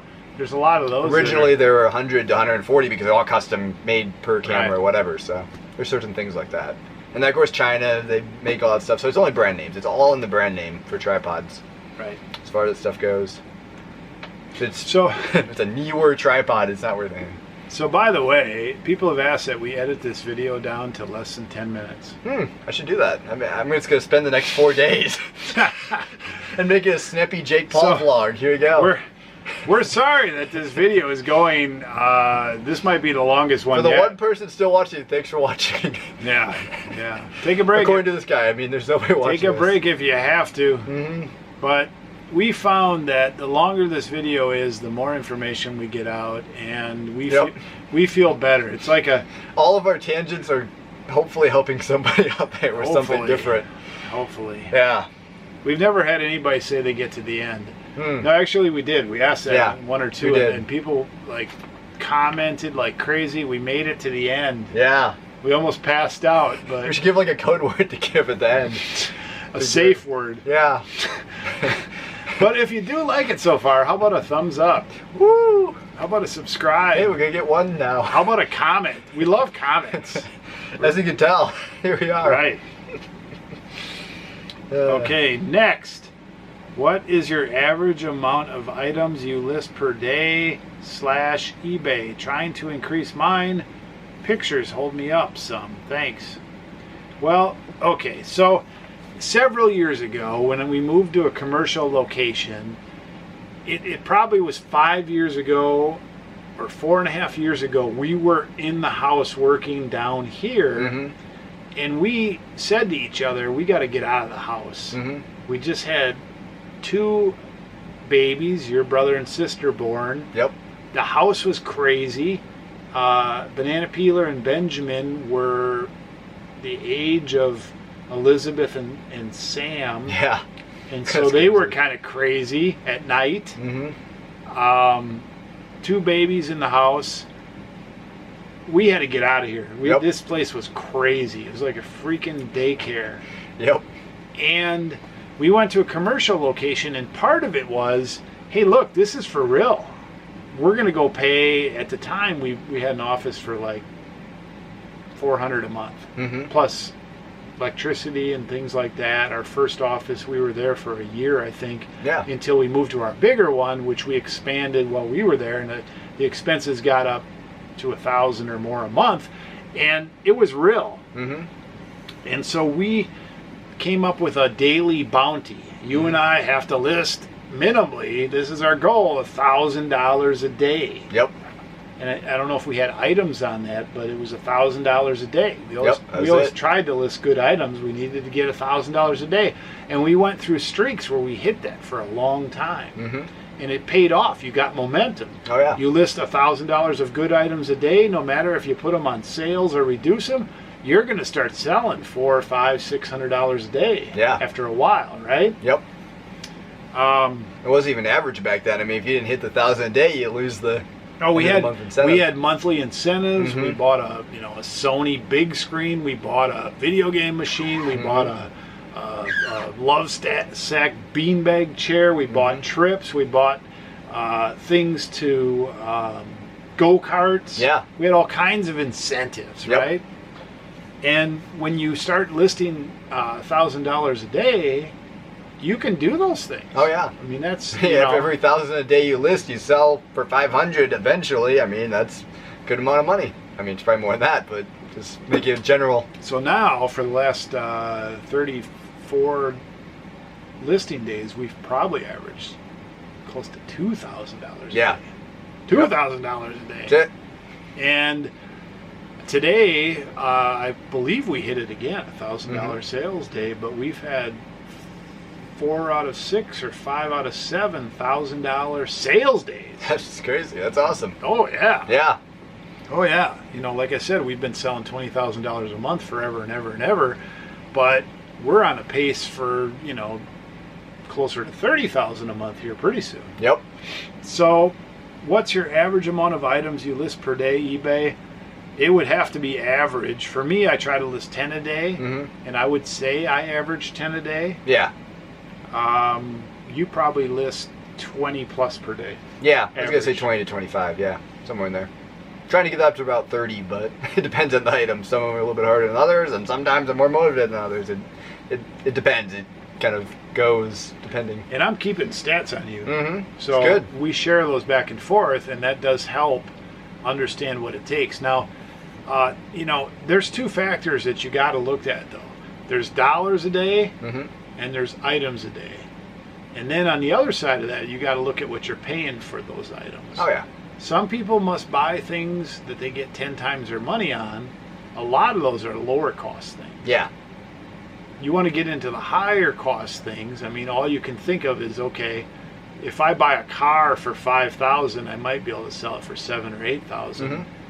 Typically, if you shine it up and things like that. Houses, you buy a house for $100,000, $120,000. You might be able to fix it up a bit, shine it up a bit, make it look good, and sell it for $20,000, $30,000, $40,000, $50,000 profit after expenses.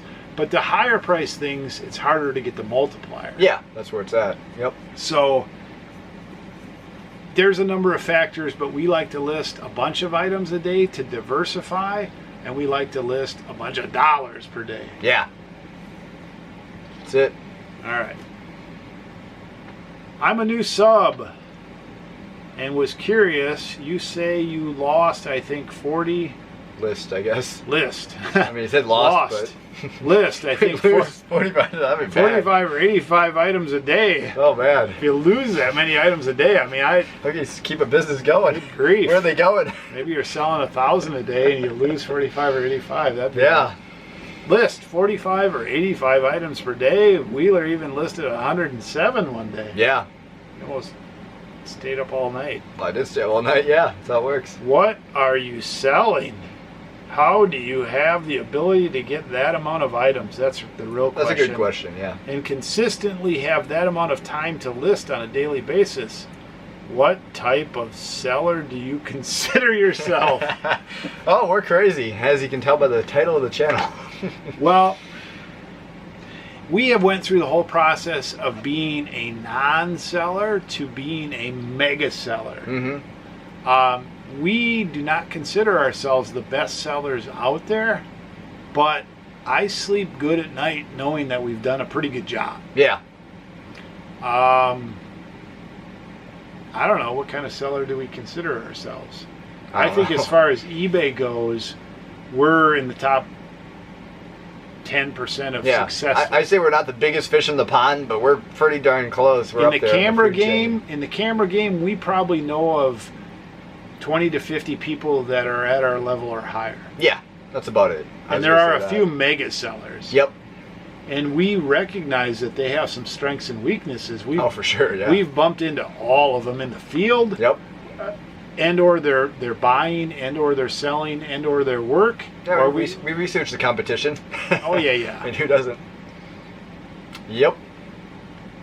So I don't know. I guess the question is, the real question here is, how do you find that amount of items and then have the time to list? Well, Yeah.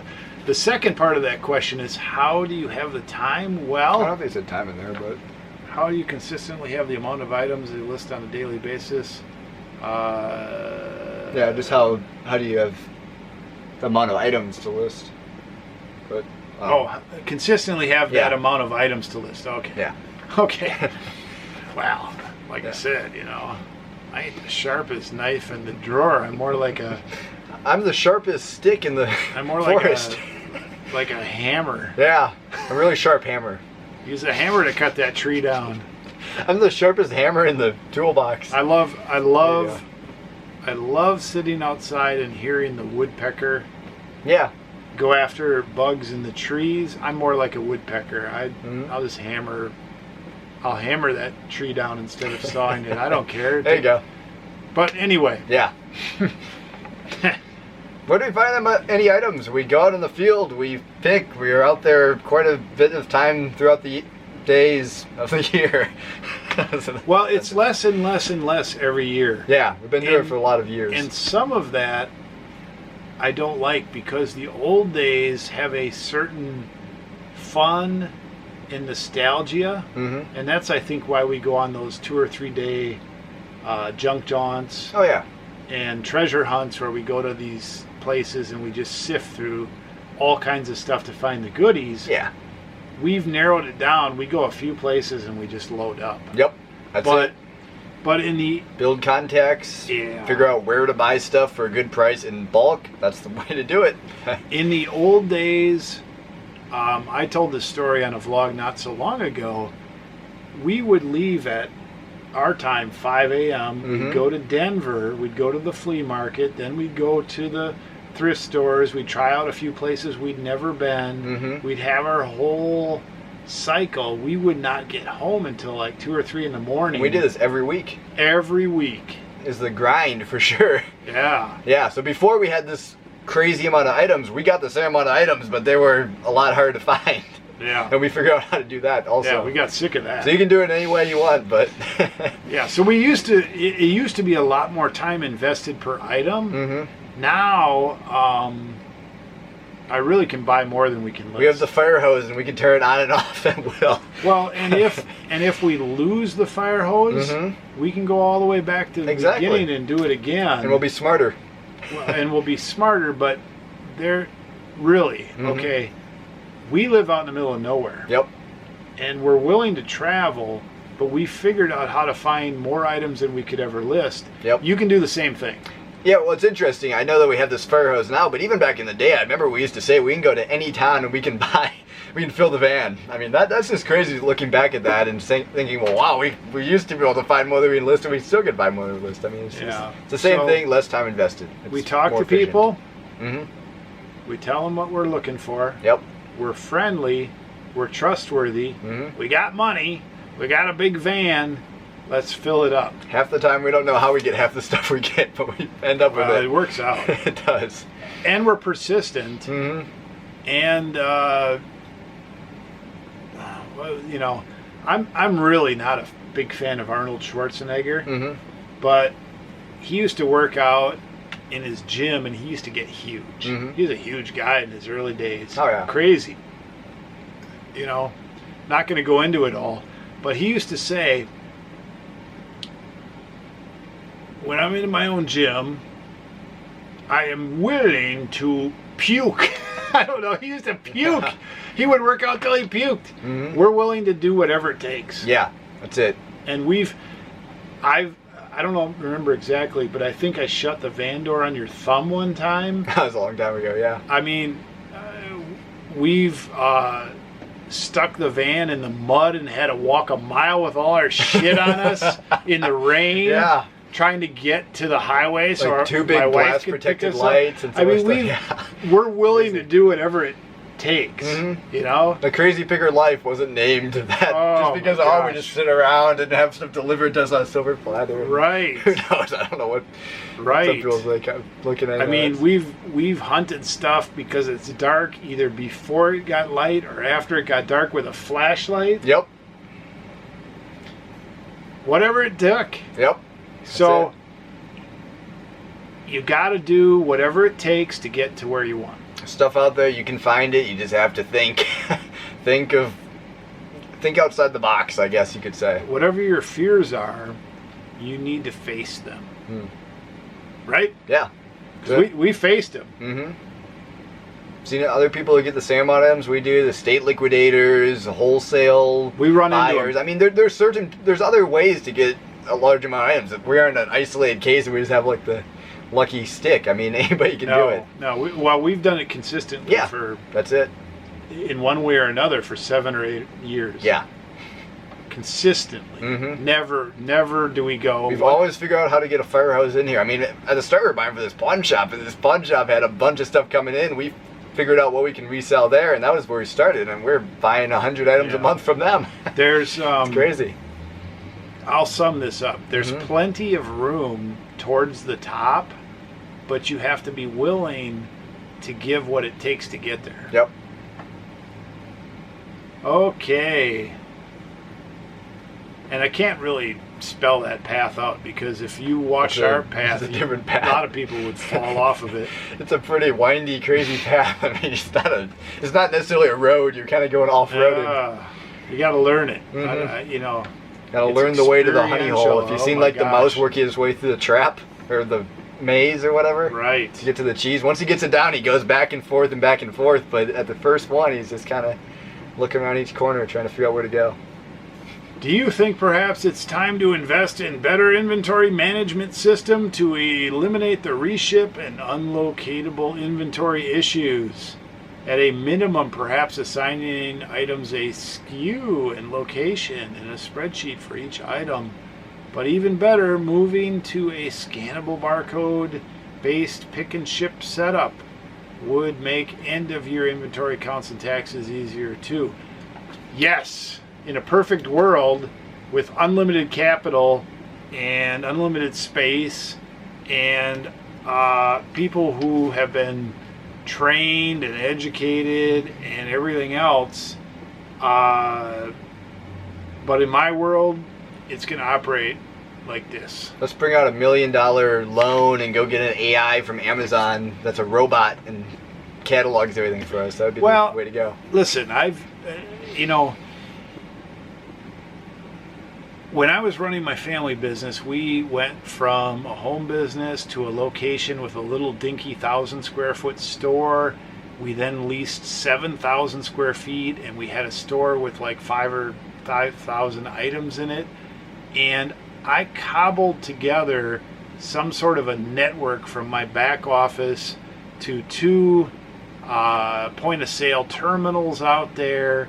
We did nightly downloads. We had scanners. This was all in the late 90s, mid 90s to the late 90s. And it can be done, and it worked.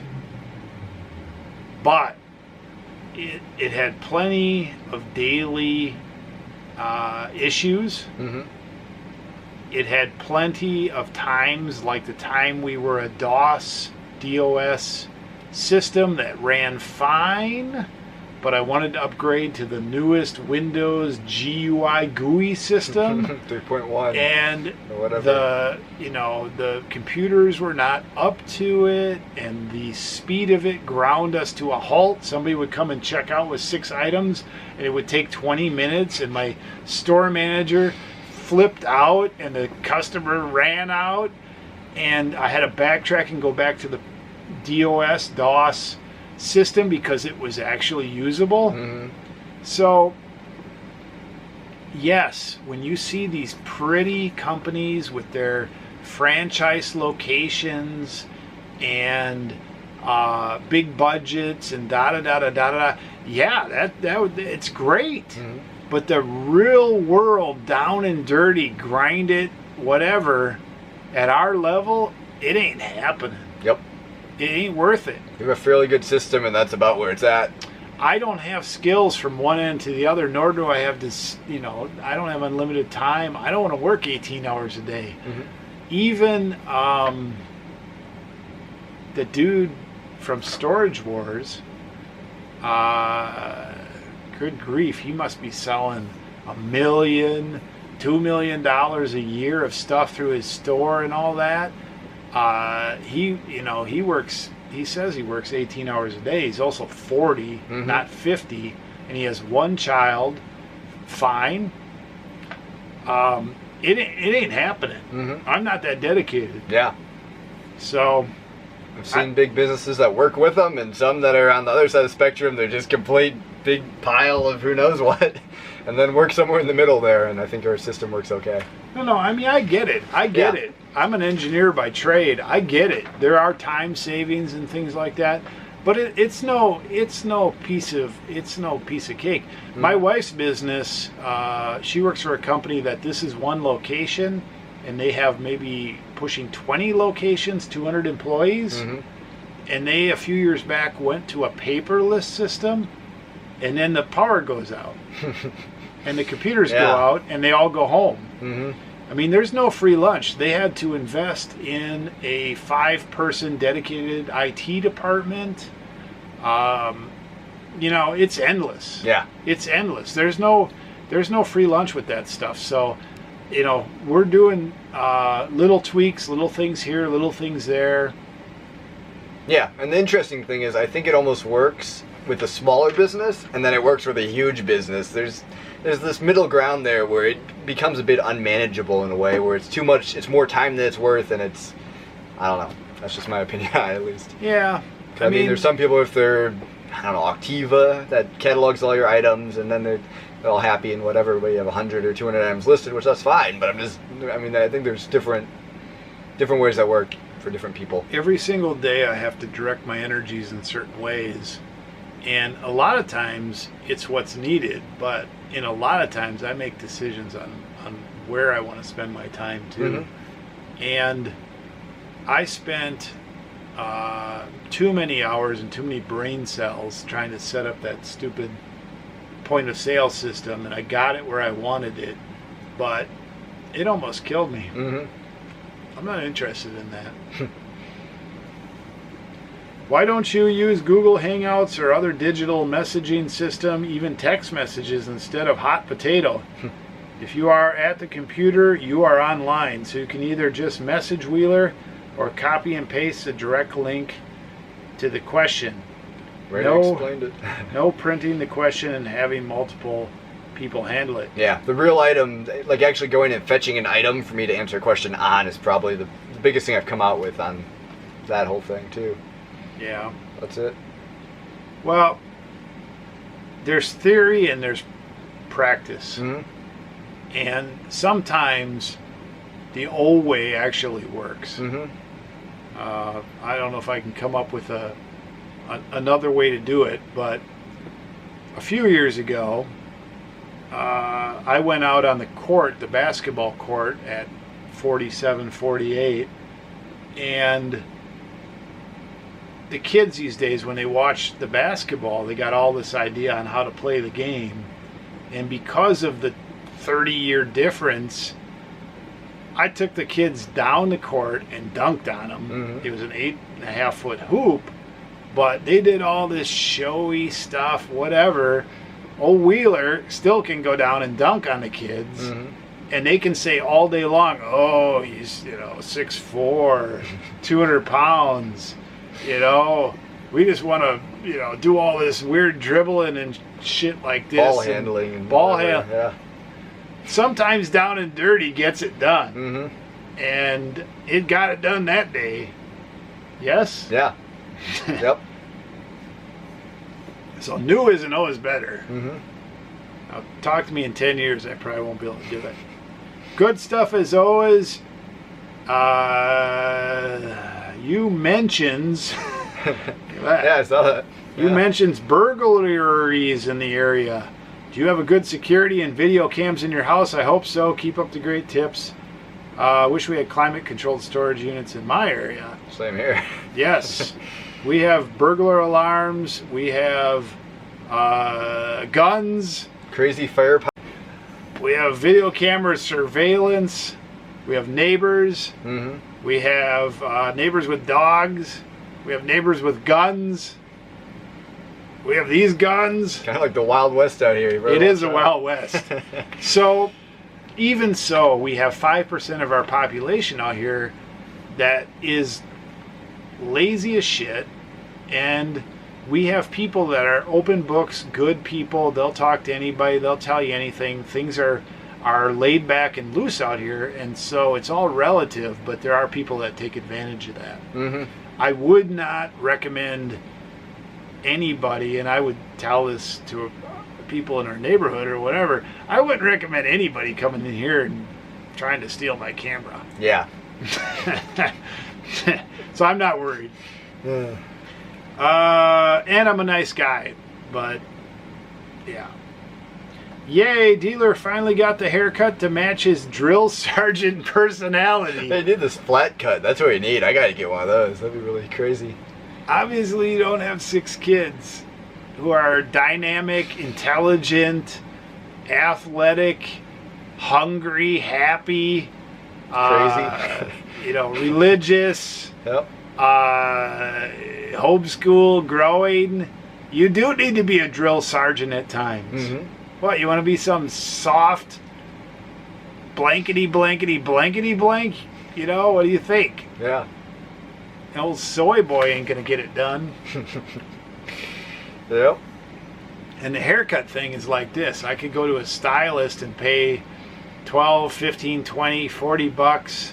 I cut my own hair. Get a curly. You know how much I've saved over the last 35 years that I've been doing that? This is the 5% I can't convert or convince. Yep. Of course, all the billionaires cut their own hair, I've heard. Really? Half of them. I don't know. Well, A bunch of them. I won't be a billionaire. Yeah. So, second time, this dude says, "Dealer, where can I find your watches on eBay?" Wants to buy our watches, right? Yeah. So, again, if you really want to see our channels, go back to a video, episode 100. It's written in the comments. Yeah, the watches are getting pretty old and stale by this point. Unless you want a gold Bulova Accutron, then we got one for you. Probably $700. Yeah, it is.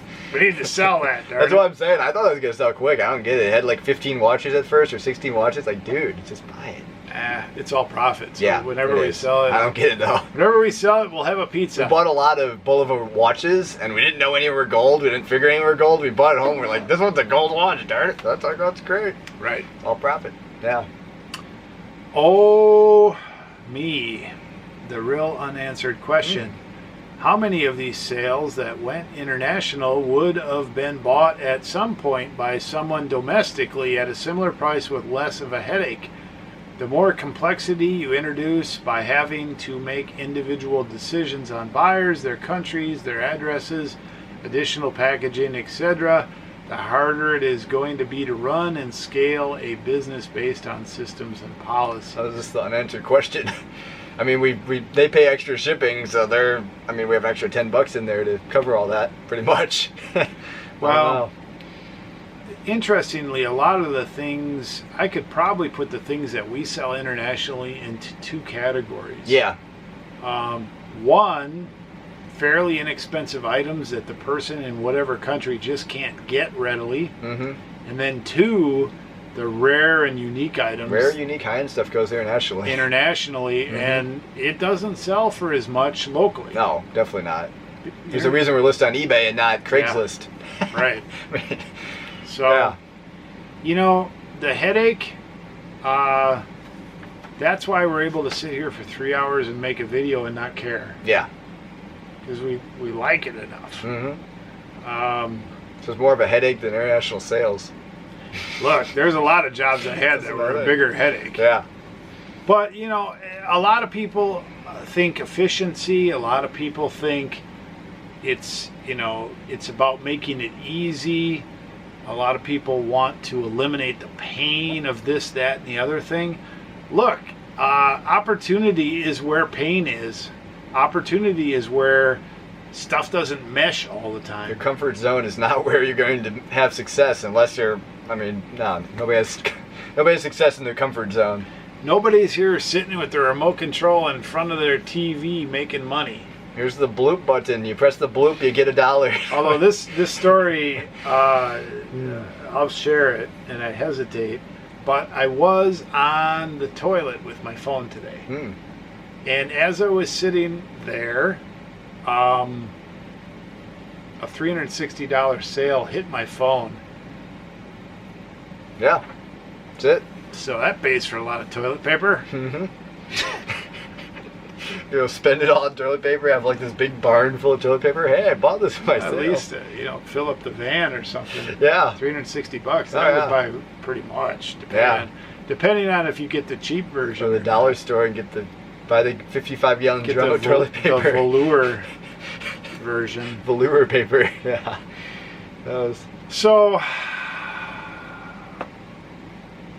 this business is scalable. Some people have done it. I don't care. Mm-hmm. I'm happy. And a lot of the guys who have scaled it, they're a lot less efficient than we are. We're not the pinnacle of efficiency, but a lot of them are a lot less efficient. You can tell. Well, for an example, there's a larger camera business that puts stuff out there, but they do a disservice to people in that they put one or two pictures up and 3 or 4 words. Mm-hmm. And they sell everything like that. They must have terrible returns. Yeah, and the weird thing is, I think I looked into the returns once. They don't get much for returns because they sell stuff cheap or something like that. I don't know. I don't get how they have such a good business model with how little they give, but it's I don't know, maybe there's stuff behind the scenes or something. Yeah. They've made it work, but it's pretty. Looking at it from an outsider's perspective, I wouldn't buy it from them. I've looked into buying a camera from them. I can't buy it. I don't have enough information to go off of to make a good decision that this is going to be what I want. So. We're the back end of our business is mom and pop. The front end of our business, we look pretty Camera good. boutique. We look pretty good. I mean, unless you look at some of the old listings, but so for the high end stuff, we can hide behind that. Mm-hmm. Yep. You guys are in a niche with a heavy international audience. 25 to 30% is amazing. Did you know that camera gear had higher than average worldwide appeal before you started selling it? Was this a determining factor into getting into photo gear? No and no. Yeah, the getting into photo gear wasn't as much getting into it as I was just into it, and then it happened to be a business opportunity I could jump on. Well, it grew over time, and we recognized over time that it was a really good opportunity. And the international, we tiptoed into it, we went into it, it's grown, we've put up with the downsides, we've ran with the good sides. I'd even go as crazy as saying half camera sellers today are international, which is pretty ridiculous. Like, they're actually from other countries selling wherever, if not more. It's ridiculous, the camera market in some of those places. Well, how many of the cameras are made in Japan, Germany? Most of them. Right. Yeah, and then China, but most of them. Most of them made in Japan and Germany. So we're just, in the United States, there were plenty of things made in the U.S., but the U.S. was just a consumer. Yeah. And that's why actually there's a lot of stuff here, but it's not necessarily the biggest market either. Yeah. So, no, we mostly just roll with it. We're serving the worldwide community. That's it. And there are camera people everywhere. We did a video series a long time ago. 10 reasons. You can probably look this up. Yeah, that's right. I don't think it's still out there. I thought it was like $1.50K challenge era. Try to look this one up. 10 reasons why to sell camera stuff. 10 reasons why not to. Yeah, I think that's long gone. I think it's still up there. Yep. Not sure. We did video series before the current vlog, and we deleted them, and they are gone. It's too bad, but yeah. It is too bad. Yep. But, you know, all that stuff takes up a lot of space. There was a point where we said, you know, one of those moments where, like, I've had enough. Yeah, that's it. And then just the first time around, it almost did destroy our business because it was a diversion. Oh yeah, that's it. Too much of a diversion. And we were in the phase where we needed to concentrate more on our buying and selling and not on the fun of making the videos. Yeah, we were just riding the wave of the first little bit of success, and then we tried to take a nosedive for fun. It wasn't the greatest thing. Q&A question. When I first started following you, you were more into general items, but it seems you've shifted to camera only. Is that planned? Thoughts on general item picking? The general item picking is as good as ever. But it helps to be versed in certain things, so when you come across them, you recognize I need to buy it all. Yeah. I still buy general items all the time. I like buying general items personally more than camera stuff.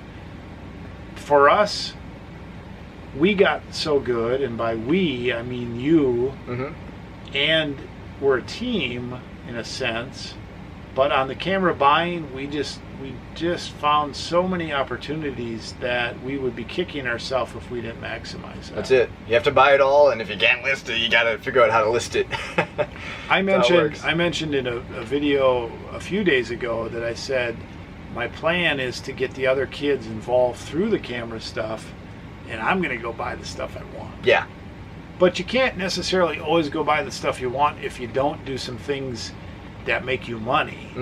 I can't live on buying and selling beer signs only unless I have the money to really travel and the money to really invest, because that's an expensive market. Mm-hmm. It's like, if you wanted to go buy and sell luxury yachts or something. Yeah. I mean, that's an extreme Yeah. example, but the point is more capital and more travel needed. The camera thing is pretty easy for us to do. We bought in early. Yep. And Wheeler loves it, and so here we are. Yep. Thoughts on general item picking? There are a lot of categories that you can make money on. Yeah. And if you just want to buy general, You can learn a lot there, and you can be I don't know what they call it, master of many, specialist in none. I don't know. That's kind of. I still think you'll gravitate towards certain things over time, and it's good to have a mix and a cross section between what you enjoy and what's profitable. Yep. I mean, if you really want to make it in this business, the two things that need to line up are enjoyment and profitability. Yeah. But there's nothing like finding something interesting for $50 and selling for $1,000. Oh yeah, of course. Or a box full of stuff for $100 that you part out for $1,000. That's pretty interesting. Yeah. Know a lot about a little, or a little about a lot. Right. Are those old Rubik's cubes and triangles and all the other shapes they had back in the 80s? Da da da da da. Too bad I got rid of mine. So,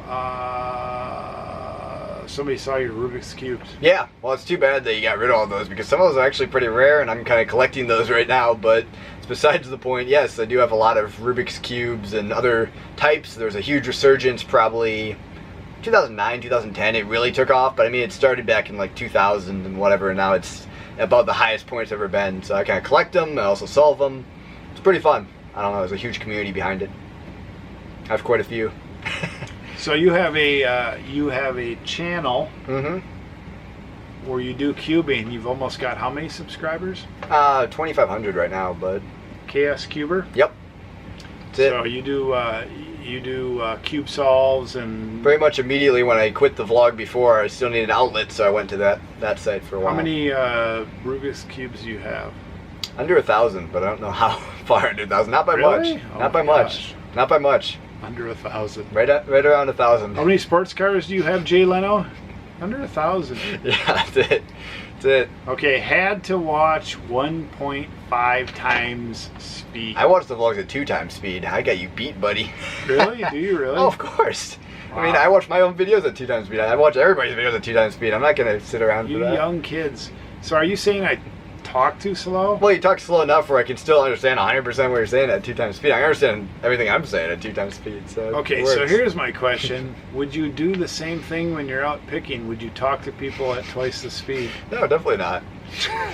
So why, the things that we talk about on this vlog, if you want to be successful and you're not, you need to listen to them at regular speed and think about them. Well, that's the thing. If you actually want to absorb the stuff and think about it, sure. Because you can If you hear live the life. And, you can hear something and not. You can listen to something fast and not hear it. Oh, there's certain videos I do have to slow down, and most of the time, the interesting thing is I notice I'm less efficient and getting less done when I'm watching stuff at 2 times speed. That's kind of like always my downtime when I'm getting tired and whatever. I start watching stuff at 2 times speed, so I gotta.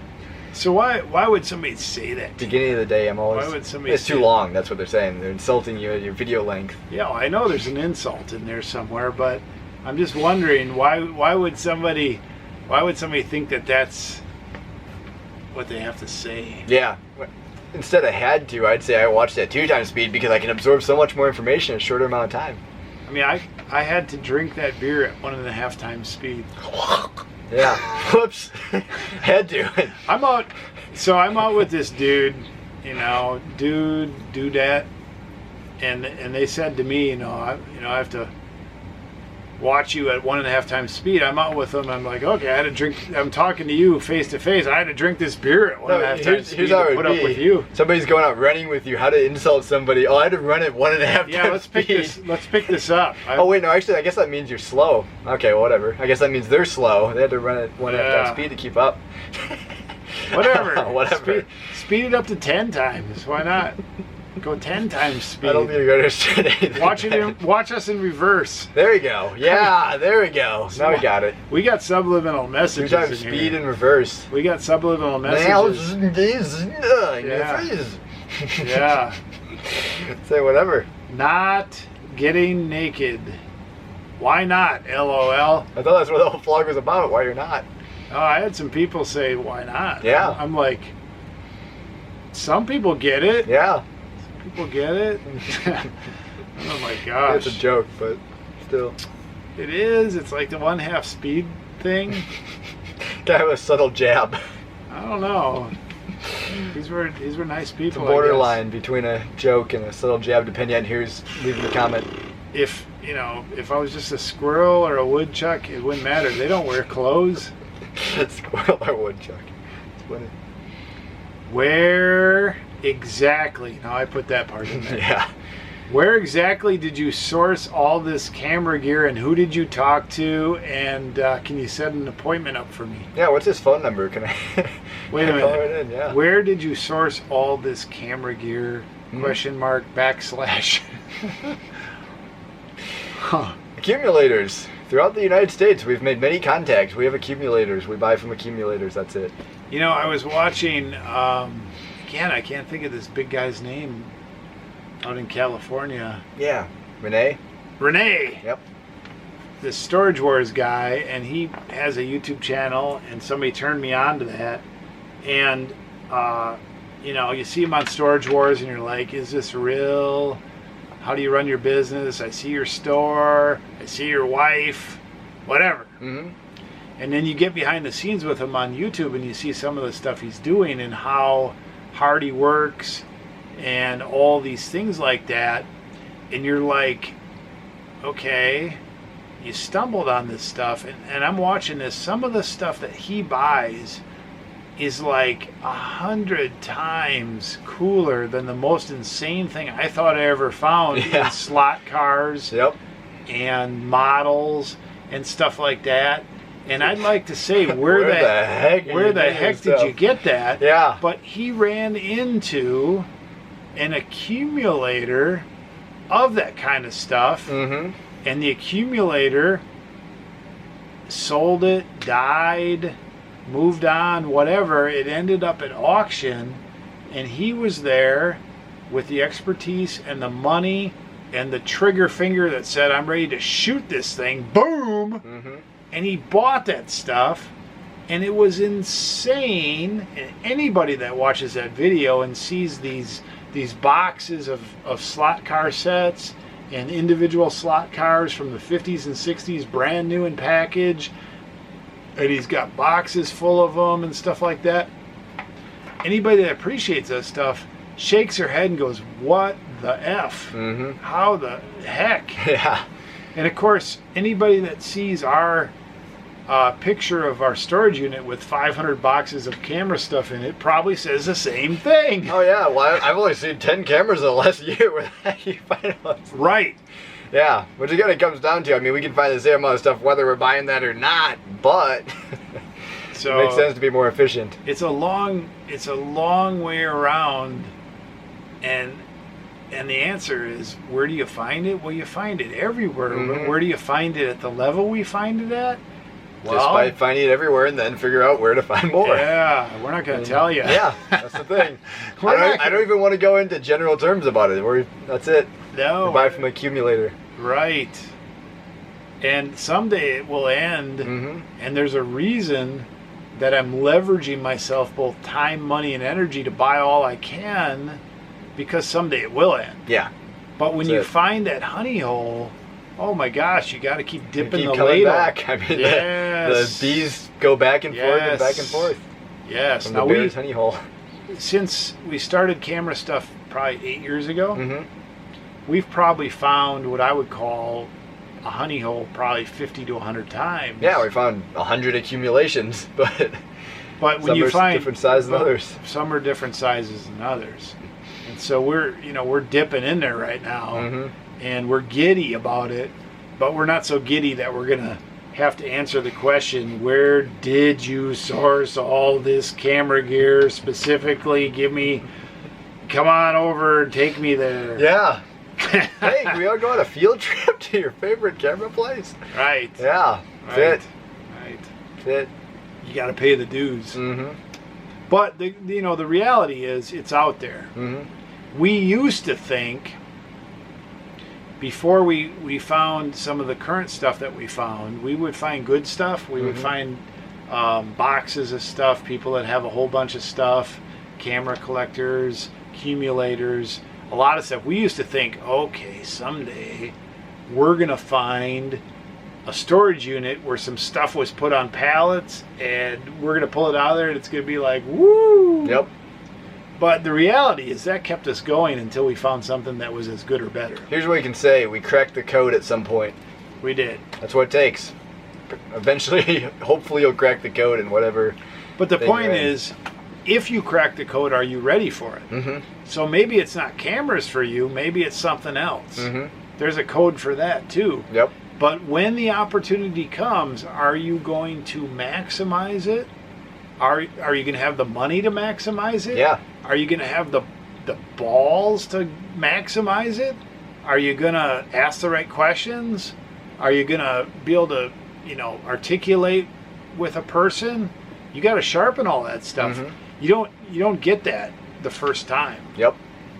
And once you crack the code in one thing, you can crack it in others too. I mean, we found the same kind of thing in watches. I mean, we could go to the same type of route with the watches and also do okay, but it's just not quite as good as the cameras. Anything. No reason. Anything. That's what I'm saying. And it might take a couple of months, years to master it, where we could make it as big as, say, the camera business. Mm-hmm. But once you crack the code of picking, if it's not cameras, it's something else. Yeah. I mean, tune in 20 years, and we'll see what Banana Peeler's up to. Yep. Or Wheeler. Or Kate. Yep. Or my other kids. Maybe I'll still be kicking. But the point is, it don't matter. Mm-hmm. We going again? I think so. Yeah, wow. So I have, cooled down here. I have one other thing to say about that. I mean, our camera channel is titled That Canon Guy. Mm-hmm. And what would we do if we only sold Canon camera stuff? We would limit ourselves, right? Oh yeah, for sure. So yeah. When we sell Nikons on there, I'm sure people look at that and they're like, dude. I mean, even if you're into camera stuff, you have to look at stuff out there, and if something is one step off of your normal stuff you buy, you can't say, oh no, I'm not interested. Oh yeah, for sure. I mean, we will buy stuff that's one step off from it, mm-hmm. and we recognize the value there, and we're not going to say no. And so for 3 months, we might buy and sell that stuff. Oh yeah, and we'll buy stuff 10 steps off of it if we think we make a buck on it, and if whether or not we make a lot of money or we don't, either way, we learn something with that, and then we know to buy or not to buy this stuff the next time and how to buy it better. So that's how you succeed. Yeah, we're selling. Expand your horizons. We're selling stuff, but it's not. Yeah. It's not making the noise. Interesting. Isn't that interesting? Yeah. It should be making cha-ching, cha-ching. Oh, you know why? Ringer's off. And that's something. Man, we're looking for the cha-ching noise. We were trying to put a cha-ching noise in the video. Didn't get it early enough now. Everybody went home. We've been on this, we're probably in the second hour, late in the second hour, early in the third hour of this video. We would have had 2 cha-chings, 1 per hour. Darn it. Darn it. What the heck? 12 emails. Whoa. Yeah, what's going on? Ooh, sold. Woo! Sold. Yeah. Is this a staged moment with the 50 people saying, hey, better get some... Yeah. No. I just find that whole concept pretty funny. I mean... Oh, there you go. Email. 13 emails. Yeah. Oh, shoot. So, I don't know. Drill sergeant. Oh, wait. Getting naked. All the way down there. Source camera gear. Okay, here's a good comment. Now, we are winding this video up. We have almost 3 pages gone with 1 left. If you're sticking with us, you must enjoy it. Yeah. You must have what it takes to make it in this business. That's it. If you can make it through Wheeler and Dealer's question and answer, you might have what it takes to make it in this business. It's funny. That almost sounds like we're bragging, but...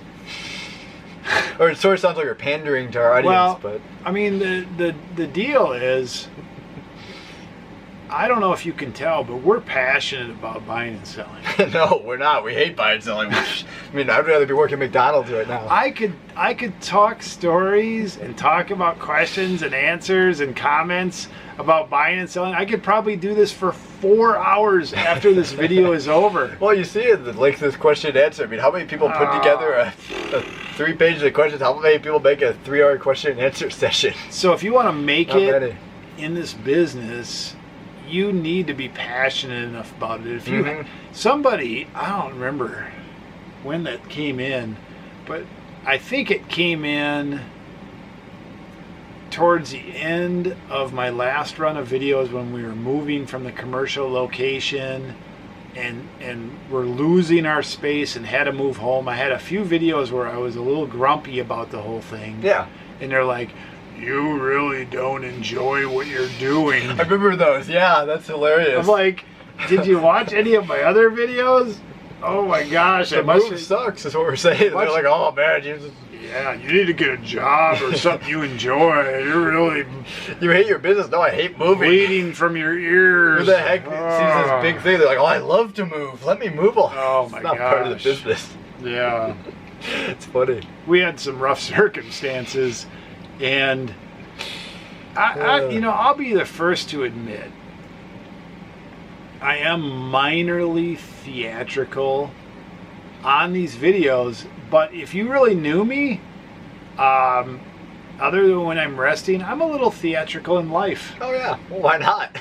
I mean, I interact with people a little bit theatrical, just to push people a little bit out of their comfort zones, because life is too short. People are in all these daily routines, daily looks on their face, like they look like they're either fakely happy or they're just like, how are you doing? Don't ask me. I didn't have my coffee yet. As much as I list like a robot once a week, I'm not a robot. Yeah. So. Click the I am not a robot and it rejects you. It says you are a robot. Oh my gosh. Pretty great. So, we like this. Hope you do too. Yeah. This is not a get-rich-quick scam. It is a go... Oh, this is the best comment I've ever seen, yeah. This is awesome. Not a get-rich-quick scam. It is a go-broke-slow model. Heard that a long time ago, and it has stuck with me. Yeah, there we go. Go broke. Now we got the jeers in the crowd. That's awesome. That's the best comment I've ever heard. Slow model. Yeah, that's what's happening. Oh man, we're going broke. Yeah. Came to town, we drove like a beat-up Buick Century from a Porsche, and now we're broke. I mean, we're living in the sticks now. Look at us. Oh man. Well, actually, when we came to town, we were in 12 years ago. We were driving a Porsche Cayenne. Yeah, but and then that was the. We were riding on fumes. Yep. My low point vehicle was a 1980s Buick something or whatever. It was the Grand Marquise. Yeah. Yeah, that was it. Oh man, that was even worse than Buick Century. That was before the Buick Century. $150. Yeah, it was. Leaky gas tank. And the first time we bought it in the winter, so we didn't notice. And I was getting around in this thing, and we went an hour and a half south of here in it with the family, and it was getting hot. We were gonna go to the zoo, and so we turned on the air conditioning, and it blew out on the family 1.5 pounds of rat whatever fluff.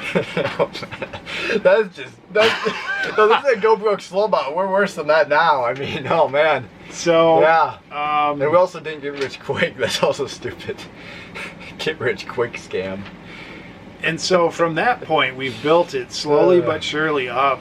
You know, my wife, we bought her the nicest car in the family. We got her a Honda Pilot Touring with all the goodies. She's super happy with that. All-wheel drive robotic SUV. Yeah. Or whatever that thing's called. Yeah, robotic SUV. It's a lot better than the $150 Buick. Yeah, a little bit better. I have a or Jeep Mercury. Wrangler. Mercury Grand Marquis, yeah. Used. Yep, I'm buying a van. That's actually Wheeler's one. Buying the van, and I'm going to get a new one here soon. Yeah, we're going to get a GTR R32 in a couple of years, which is like the 90s cool one that you can import now.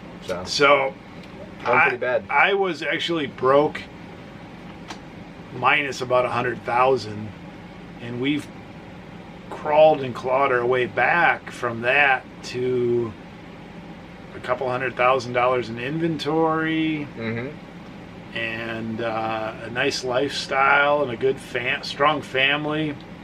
So I don't know. The funny thing is, he says it's either a go broke slow or it's a get rich quick. It's not either of those. That's the thing. Yeah. I mean, get rich quick, what, 10 years? And we're not even rich yet. What happened?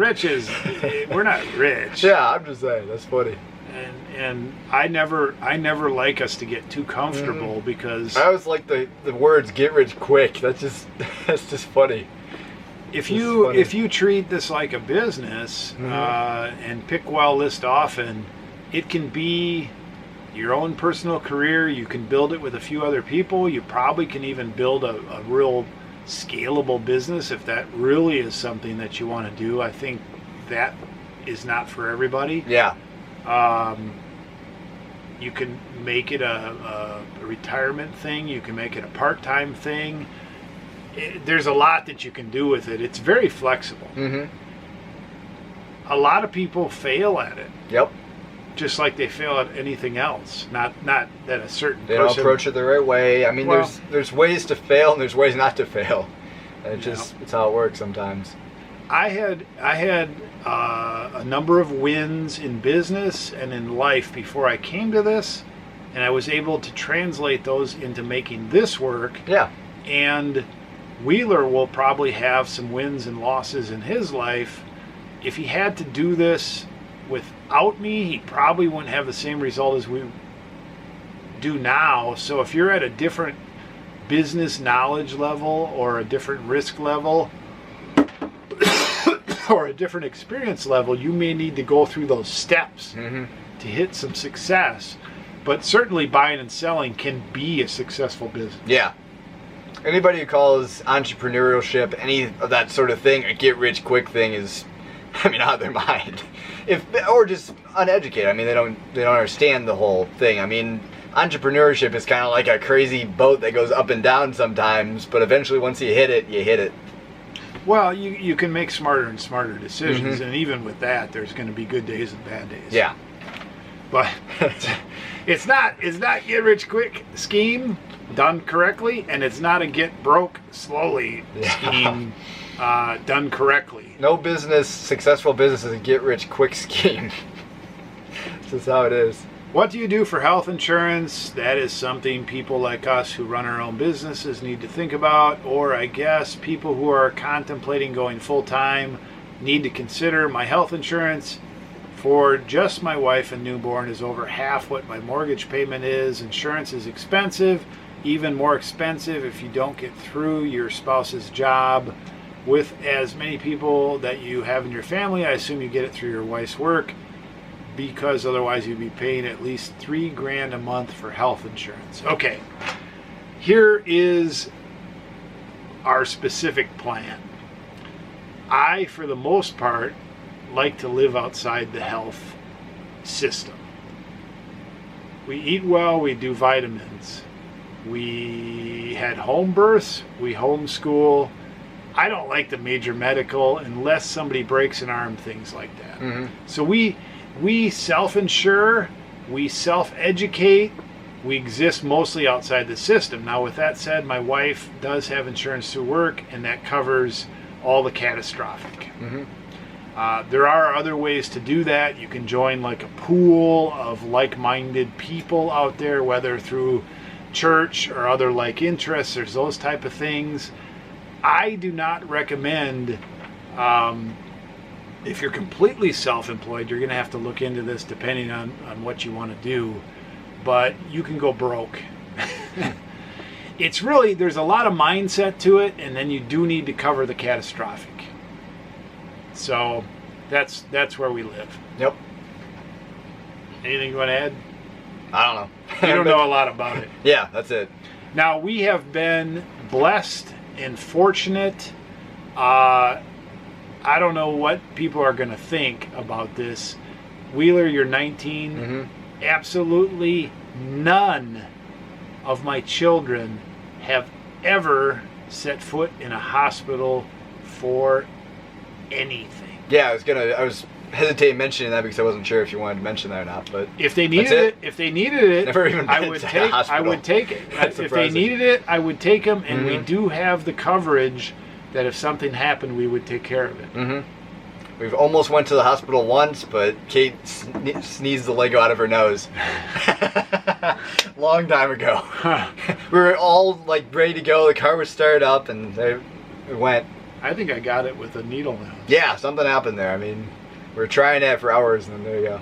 Yeah, Just about to go. There was a little teeny Lego way up in there that we thought maybe would get into the wrong place, and we Mhm. we thankfully got it out. Yep. But, yeah. So we're outside the system. Well, the biggest emergency so far. We have coverage in case there was something catastrophic. We have money set aside for all the regular stuff. And we personally don't believe in diseases and things like that because we take care of the nutrition. Mm-hmm. Okay. It's a good question. It is a troublesome situation for many, and it's many multifaceted. It's like many things in the world. It's aimed towards the majority of people working the normal jobs, doing the normal stuff. I mean, it's all tailored to most of the people. I don't believe in cut, slash, and burn and drugs and all that. Unfortunately, I understand they have a place in a lot of situations. I do have different viewpoints on a lot of it. I'm not against a lot of it either. For some reason, it just insults, I think. Is what it just insults people to see a man with a family work. Today you would have more friends if you bought the bar a round of drinks. Mhm. I guess you are just too busy to figure this out. LOL. Well, no, I get it. Traditional family is pretty. I get it. The traditional different. family is under attack Mm-hmm. from a lot of things, but mostly media. Yep. It's dramatized to the media, and it's reflected in people who watch it. Well, we've, like it or not, without going too far off the deep end, people, including we have all been shaped by what we see. Mm-hmm. And we're bombarded with messages. And a lot of them are anti-family for a lot of different reasons. I'm not going to keep going. Mm-hmm. But, I get it. We put this out there as a beacon. Hey, we're a family. We're doing this. If you are, you can too. Mm-hmm. And I realize that is not going to be popular with everybody. Yeah. And I'm willing to take a little hate. Yep. A little heat. I mean, back it up to God and the devil. Mm-hmm. That's where it's at. So whatever. I'm not afraid to talk about those kind of things, but I realize that you start talking like that and some people get offended. Oh yeah. This will end the Q&A. Hopefully none of those kind of guys are left. If they are, man, you're quite a persistent hater. Oh man. And it's funny because this is my last beer. Yeah. I would buy the bar a drink. Mm-hmm. They probably have at some point, or at least figuratively, to make the sale happen, make the deal happen. I mean, that's what we do in the field. We're people pleasers in some way to make stuff work. Well, you have to read your audience. Yeah. If that's what you're saying. Yeah. Okay, Q&A question. Have you looked at doing camera gear on Amazon? Yes. Mm-hmm. We do sell some camera gear on Amazon. The vintage game, the things that are not new in package, Mm-hmm. there are some challenges on Amazon with that. You can sell used stuff, but I believe that Amazon, even more so than eBay, gives you less leeway to sell used stuff, and they side so much to the buyer that I'm not sure that would work so well. Yeah, I've seen a lot of people who make it work, and it's an interesting business model to me. I mean, I see like ready-to-use camera kits. That's where the money's at. I mean, $250 for an A1 and lens and whatever. But I mean, I don't know how to get into that whole thing, and I just don't see the market there. It seems a lot different than what we're into. So trying to mesh those two would be pretty destructive rather than constructive. We leverage ourselves in this business, and Amazon, like putting inventory on there and on eBay at the same time, we've never leveraged ourselves in that direction. I do sell new old stock. I do sell things that are sealed with barcodes that Amazon allows me to sell on there. Yep. On Amazon, and we sell $1,000 a month on Amazon. I've had bigger months on there, but mainly for test strips and other things like that. Yep. Appreciate the COGS number, cost of goods sold number, COGS. It is trite but true, but you can't manage what you can't measure. Obviously, momentum is about increasing sales, but at a certain point, squeezing all the levers is going to yield the greatest profit. Is it verboten to work on Sundays for purposes of catching up? Okay, a couple different questions there. It is my personal belief that when you are embedded in the buying and selling business, if you're paying attention, you are going to get feelings about where is the best place to invest your time. And I have felt that pick well, list often sums it up. I can't even get it out. Yeah, it's its own logo from years and years and years. Pick well, list often. So I would rather go out and continue to buy really good stuff or find really good stuff and just keep listing it, kind of like banging your head against the wall. Pick well, list often, and the rest takes care of itself. You can spend energy, money, brain cells, yelling at each other, technology, get some robots, some AI, bang yourself over the head with beer bottles that break so they look like they're real ones but they break. The sugar glass ones, yeah. It doesn't matter. Efficiency is great, but if you can just enjoy picking well and listing often, the rest takes care of itself. All the efficiency stuff, it's boring. If you're not listing, you're not selling. Yeah, I mean, we have a live, thriving, active, crazy business, and for me to sit there and try to get another 20% or 10 or 15% efficiency out of it, that's like putting my nuts in a vice. Yep. That doesn't sound fun. That sounds like freaking corporate. That sounds like, textbook. That sounds like hitting my foot with a hammer. I don't give a shit. We have a solid system here, and that's what you need. I mean, here It's we are. all we need. That's what I'm saying. It's like what's that show, Moonshiners. Yeah, that's a funny show. That's a good one. One of our favorite shows when we Just to go on watch the road, on we turn vacation, on History or A&E or whatever. It's Moonshiners. They got these guys out there, and obviously it's staged and it's gotta be, yeah. It's just like our show. But right, these guys are out there, making moonshine, and their outfits. They got these like big gold chains with their gooby, thing on there, and they got the fake buck teeth, and they're talking to each other, and hey, yeah, just drove down here, and those guys got a system, man. Yeah. Why try to make it more efficient? They got fun going. Yeah. The corporate guy is coming there to efficientize them. Oh you think my people gosh. are nailing into the show? Hey, you gotta fix this. They're having fun. Why mess with it? Exactly. Why mess with it? You don't need the shirt and tie. Mm-hmm. So, you know, corporate America, most of America, cubicle America,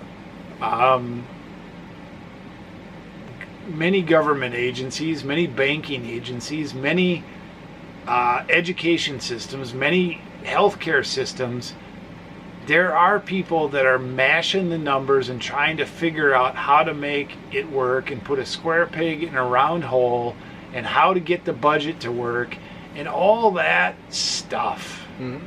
There's stress, there's long hours, there's people who want to work 9 to 5, and then there's the people who work on salary that are trying to make the 9 to 5 people work a lot harder. There's 2 weeks of vacation. If you're there 10 years, you get 3 weeks. Blah, blah, blah, blah, blah, blah, blah, blah, blah. F it. Yep. Good segment. F all that. We are inefficient as it all gets out, and we make good money, and we have enough fun, and we work hard enough. Who cares? Yep. That's it. Who cares? Have our boutique facade and we make stuff happen. Well, okay, so let's just talk camera stuff. The short story is this. We find cool stuff and we bring it to people that are looking for it. And most of the time, if you look at our feedback, most of the time, people are really happy. They're more excited about it than I am. And then when they aren't happy anymore, they come back and they buy more from us. And they're really happy again. Yep. So That's it. What else was in that comment there? I forget. yeah. You need me to read it again? No. Oh yeah. The Sunday thing. Okay, two things on the Sunday. One is more important than the other. Sundays, it's written in the Bible. If you believe in God, God says don't work on Sundays. It's a day of rest. Day of rest. Less important, but important. Everybody needs a day to rest and catch up. So I think you should believe in God and the messages portrayed in the Bible, etc. And you should research that and spend a lot of time figuring that out. But if you don't, you still need a day of rest. You can't work 7 days a week and be efficient. Anybody that tries realizes that after a while, you have a heart attack. Saturday till midnight, Monday starting at midnight. There you go. Well, we've done that for a couple of years until we figured it out. I work a lot. I work a lot less than I used to. I really do. Yep. But no, if you can't get it done in 6 days a week, something's wrong. I mean, it's kind of like a little bit different, but like the old man Bunsters, did he look like he was working 100% every day? Well, at some point, eventually you start. At some point, he did. Yeah. But life's too. Well, that's what I'm saying. He worked hard. Life's too short to work all the time. I mean, you can transfer it into most things. We're runners. I believe if you run hard 7 days a week, you will self-destruct at a certain point. Yep. There are a few exceptions, people that can do that apparently, but now you need a day off. So no, we do not work on Sundays for religious reasons, but there's a God that came up with those reasons for the human body because he designed it. It needs rest. Everybody needs rest and a break. Yep. And if you want to squeeze all the levers to yield the greatest profit, squeeze them. I ain't gonna. We've squeezed enough levers. I got 6 kids. My lever's been squeezed. Milk the dead cows till they give more milk. Well, a little bit different, but if you haven't kicking a dead horse. If you haven't been to a modern dairy, oh my gosh, they got this big wheel. Yep. It keeps going around and around and around and around. They put cows in there, and the cow goes around on the big wheel, and they milk them dry. They take them out. They feed them till they're super fat and can't even hardly walk, and they wheel them back on the wheel. That's not how we want to run our business. No. We don't need to. Well, happy cows make happy milk. What? I don't want the frickin'... Weird analogies, but... Look, I'm 50. I don't have any gray hair. Doesn't mean I don't have any stress, but I don't have stress of the corporate world. Yeah. I was there. It's enough. Get out while you can. Good topic as preparation for Shark Week. Mm-hmm. What kind of shark are you, dealer? Hammerhead. I don't know what kind of That's not bad. That's what I'm saying. I don't know how sharks act actually, but in the naming system, I think hammerhead. It's about right. I put these questions on here, and sometimes I'm like, how the heck are you going to answer that? I don't even know if I'm going to be able to answer. Yeah, I don't know how to answer it for me. I don't know enough about sharks. I don't either, but hammerhead sounds pretty good. Yeah, I'm just saying that sounds like a good. I mean, good type. I've hammered my head, and this is interesting in a sense. When we came out to Northwest Kansas here, we came out because we sort of selected it as a place to start over, and it took a number of years out here, but there was a time where I was thinking to myself, I'm like, okay, we're out here. What can I do out here that's going to allow us to make a living out here in the land of farming? We're not going to be able to break into farming, I don't think. No. One idea I had was, hey, there's tumbleweeds out here. Let's box them up and send them to... I mean, you look at eBay, people are selling them. Etsy. Well, you know, where's the next Western? Yeah. We've got a couple semi-loads of tumbleweeds for your next Western that you want to shoot in Hollywood. Mm-hmm. So, I mean, we were looking around, and there's just nothing out here. Yeah. Like, what the heck are we going to do out here? So, if you're in that stage, you might have to hit your head against the wall for a while until you come up with what you want to do. Yeah. But in the picking world, I mean, it's pretty much right in front of you, most likely. So hammerhead shark would be good. Yeah, I can't think of any certain types. Maybe something cross like between like an intelligent shark that can be a bulldog when it needs to be. I don't know. Whoa. Something like that. Whoa. I don't know. It's gotta be something. I don't think I'm really a shark. Yeah, nah. I don't identify well with a shark. My wife, I told Lon this comment. I still can't quite shake it off, but somebody said, if I squint really hard, you kind of look like Aaron Rodgers in that shirt. It's a funny comment for some reason. I don't know what exactly it means. Man. So you don't look like a football player? Yeah. So we actually were in Wisconsin earlier this year, and we went to a practice up in Lambeau. I saved the photos of Aaron Rodgers in case Mom ever wants them. I'm not sure she's going to, but I wiped all my photos out. I was like, I might as well save these because I never gave them to her. Now, I'm old, and, you know, I'm in reasonable shape. I do push-ups and sit-ups daily. Yeah, I didn't start doing that. I'm just a couch potato in I probably can still arm wrestle pretty well. Yeah. You know, corner me, get me in a fight, it would be not very good for anybody. I can run 10 miles if I need to yet, whatever. But Lon likes NFL. Mm-hmm. I'll watch it. I'm not in love with it. I'm not a fan of any given team. And she likes Aaron Rodgers. And there's a certain thing where she like, it's not really idolizes, but he's pretty cool, right? Mm-hmm. Man, she went to that practice game. She was super hyped. Fangirl. So when somebody says this, and I say this to her, you know what she says to me, and this does suck. She's like, you ain't no Aaron Rodgers. I can't see it. Yep. You know, no way. She laughs. I mean, the whole thing behind it is like, no way. Yeah. I'm like, man. If you squint hard enough, I don't see Aaron Rodgers. Yeah, what do I gotta do? What do I gotta do to prove myself? Give me a football. Go out for a pass. What the heck do you want? So, thanks, but it didn't work at home. Stop the video, for you mention this frequently. So I have a question for you, Mr. Wheeler. Some people call me Wheeler. Yeah, I know. They don't get the I'm Dealer. system. Wheeler. Because you called Dealer. yourself Wheeler earlier. Sometimes. Yeah, it's all over the map. I'm Dealer. Mm-hmm. Do you do Amazon merchant fulfillment where you keep at the house?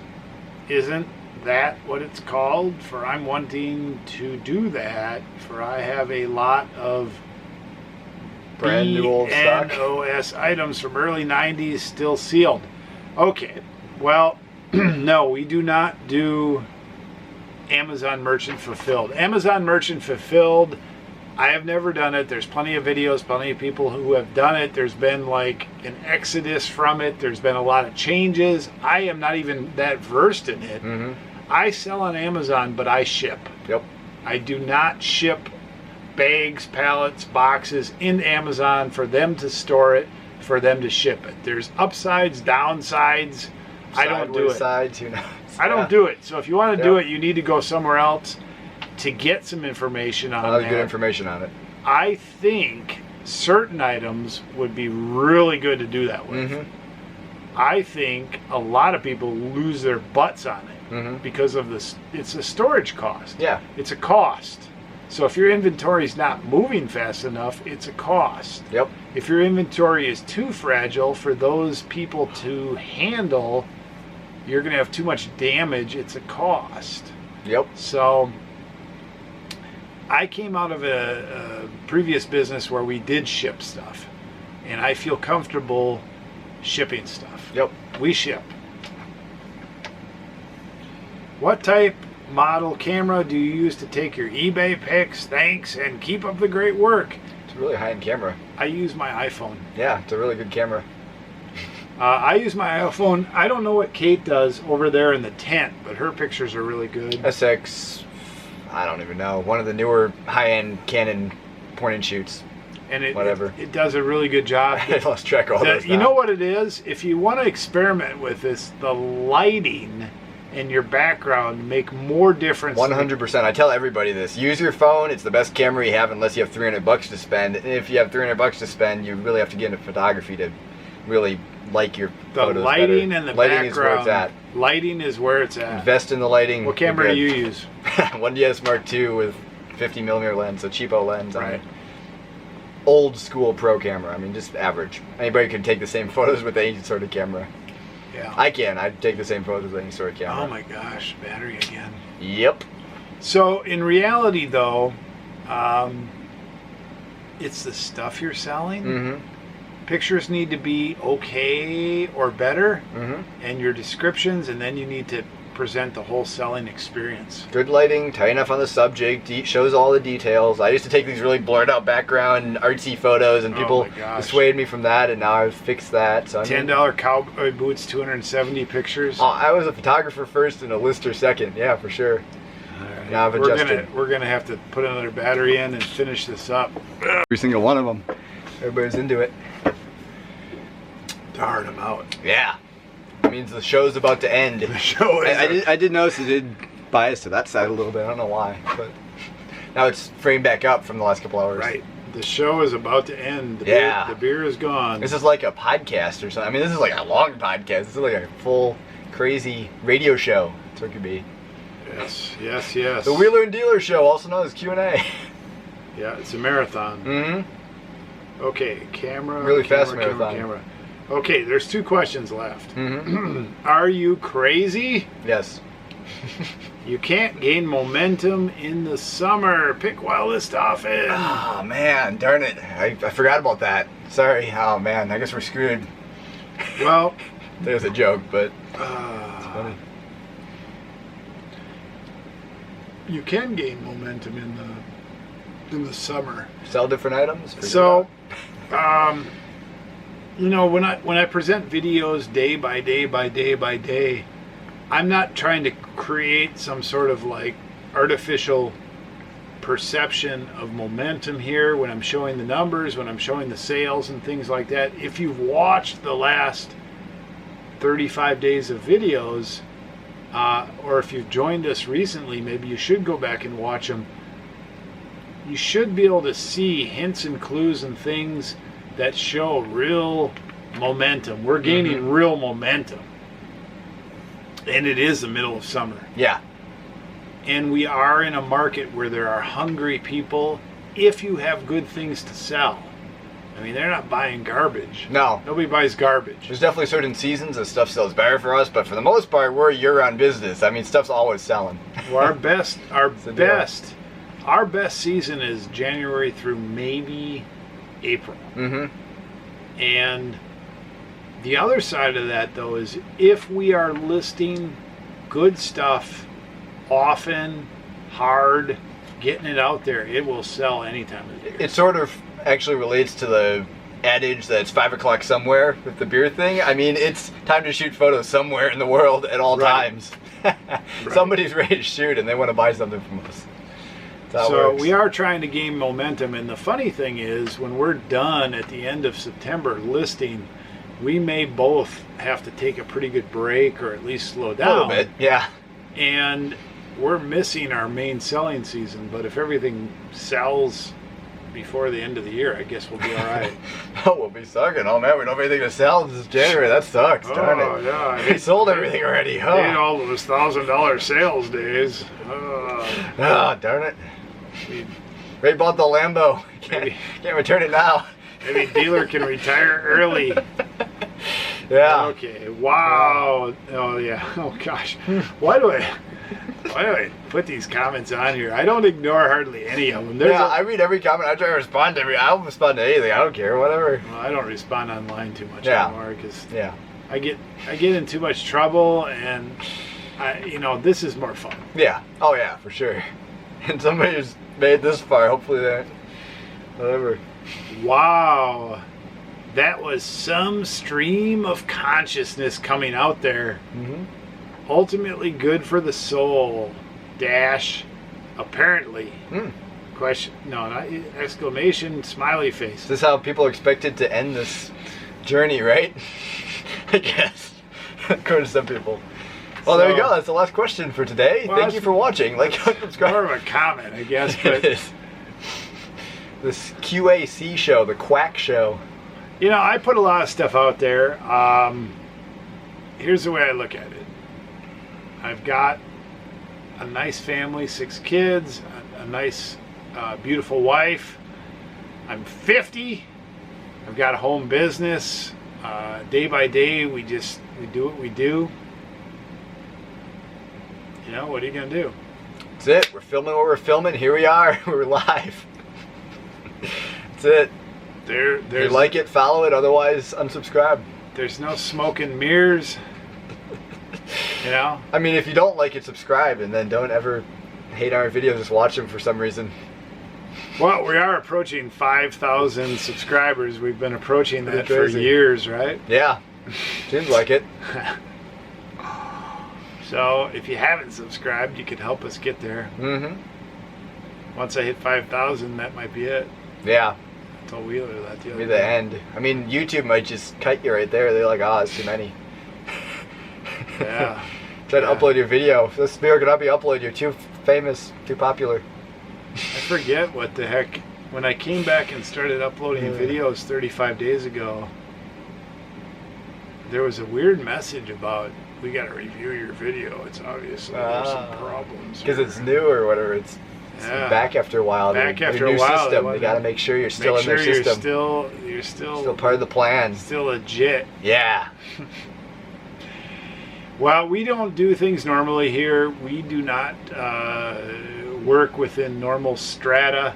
I have always told this to my kids and Lon, my wife, and others. I'm like, and I do it. And when I say it to people, it's not like I rub it in their face, or I'm not saying you should do this or whatever, but I always say we zig when others zag. Mm-hmm.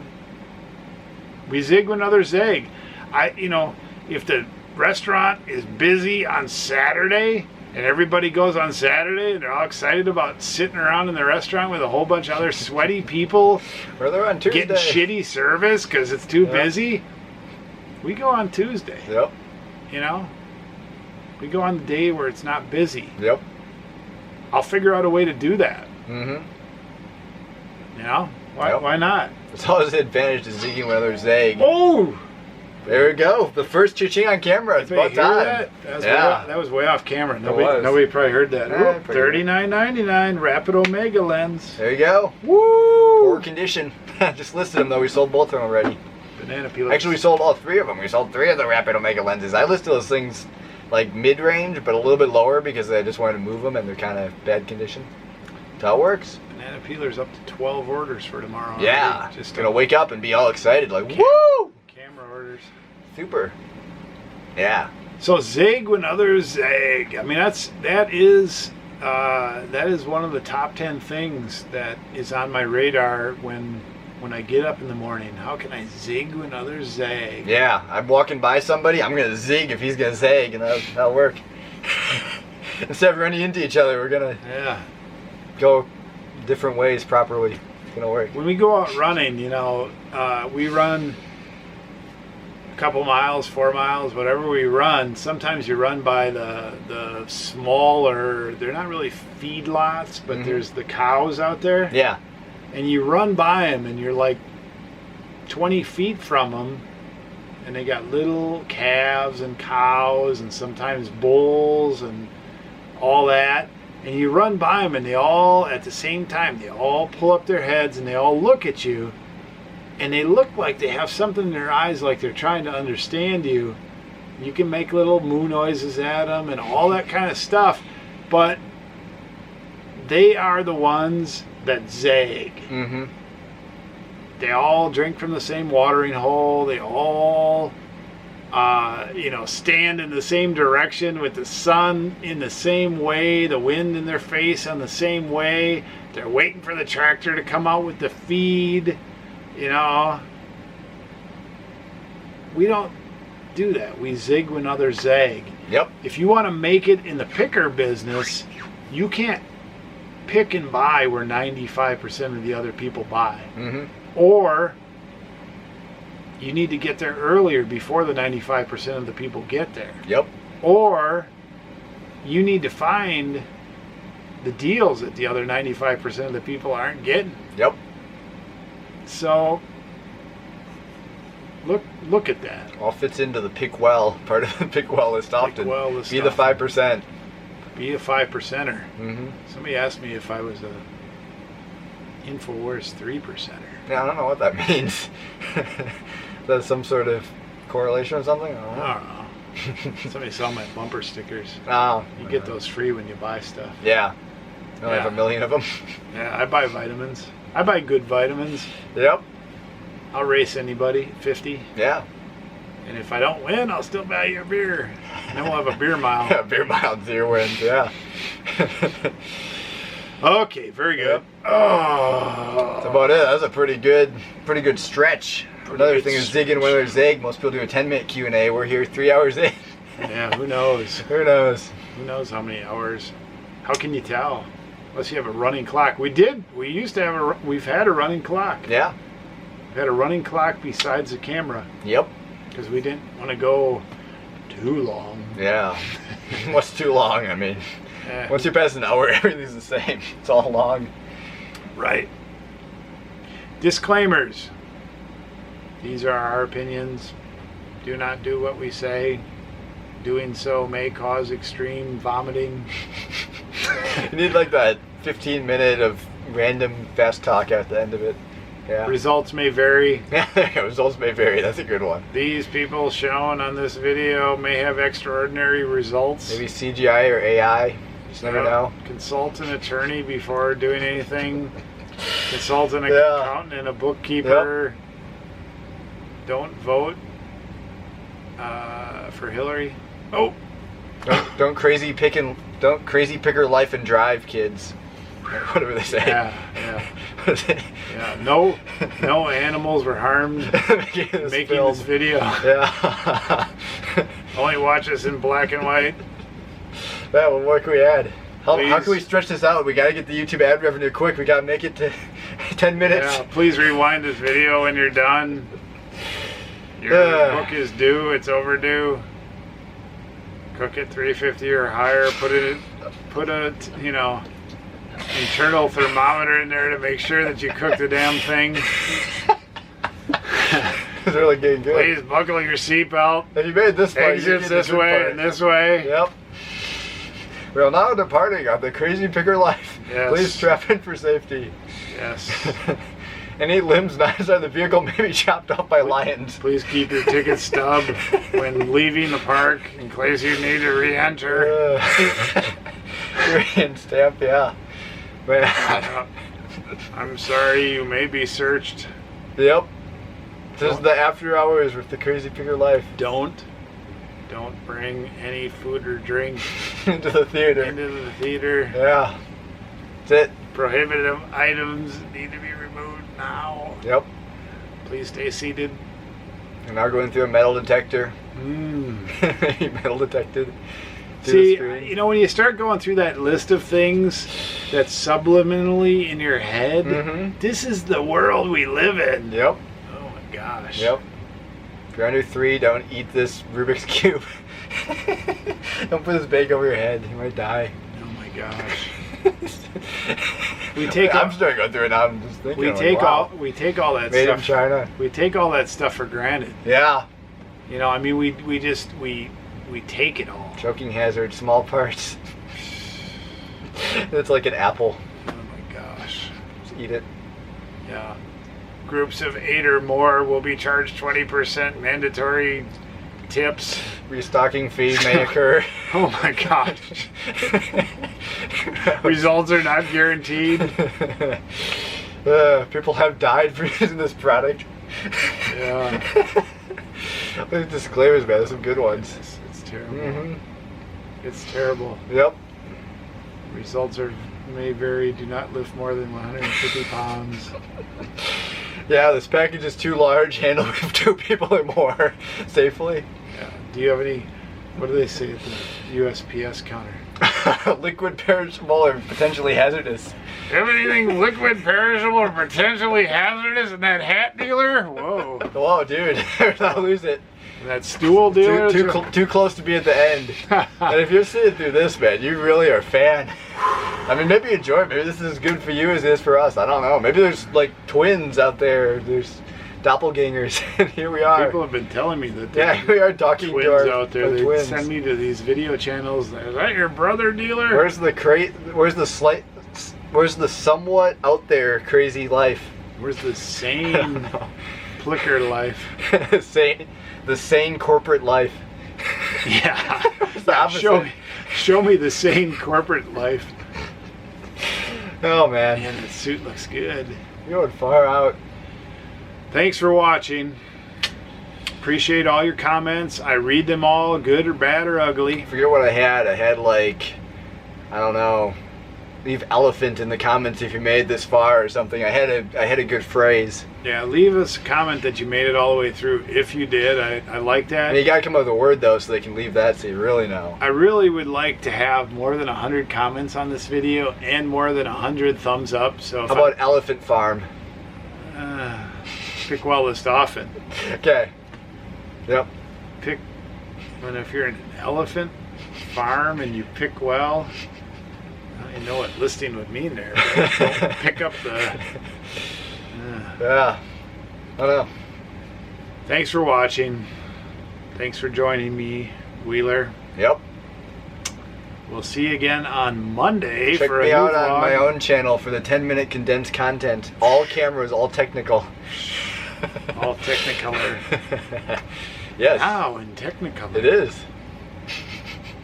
Now technically in color. Wheeler and Dealer out. Pick well list often. Goodbye. Hey Wheeler. Dealer Production.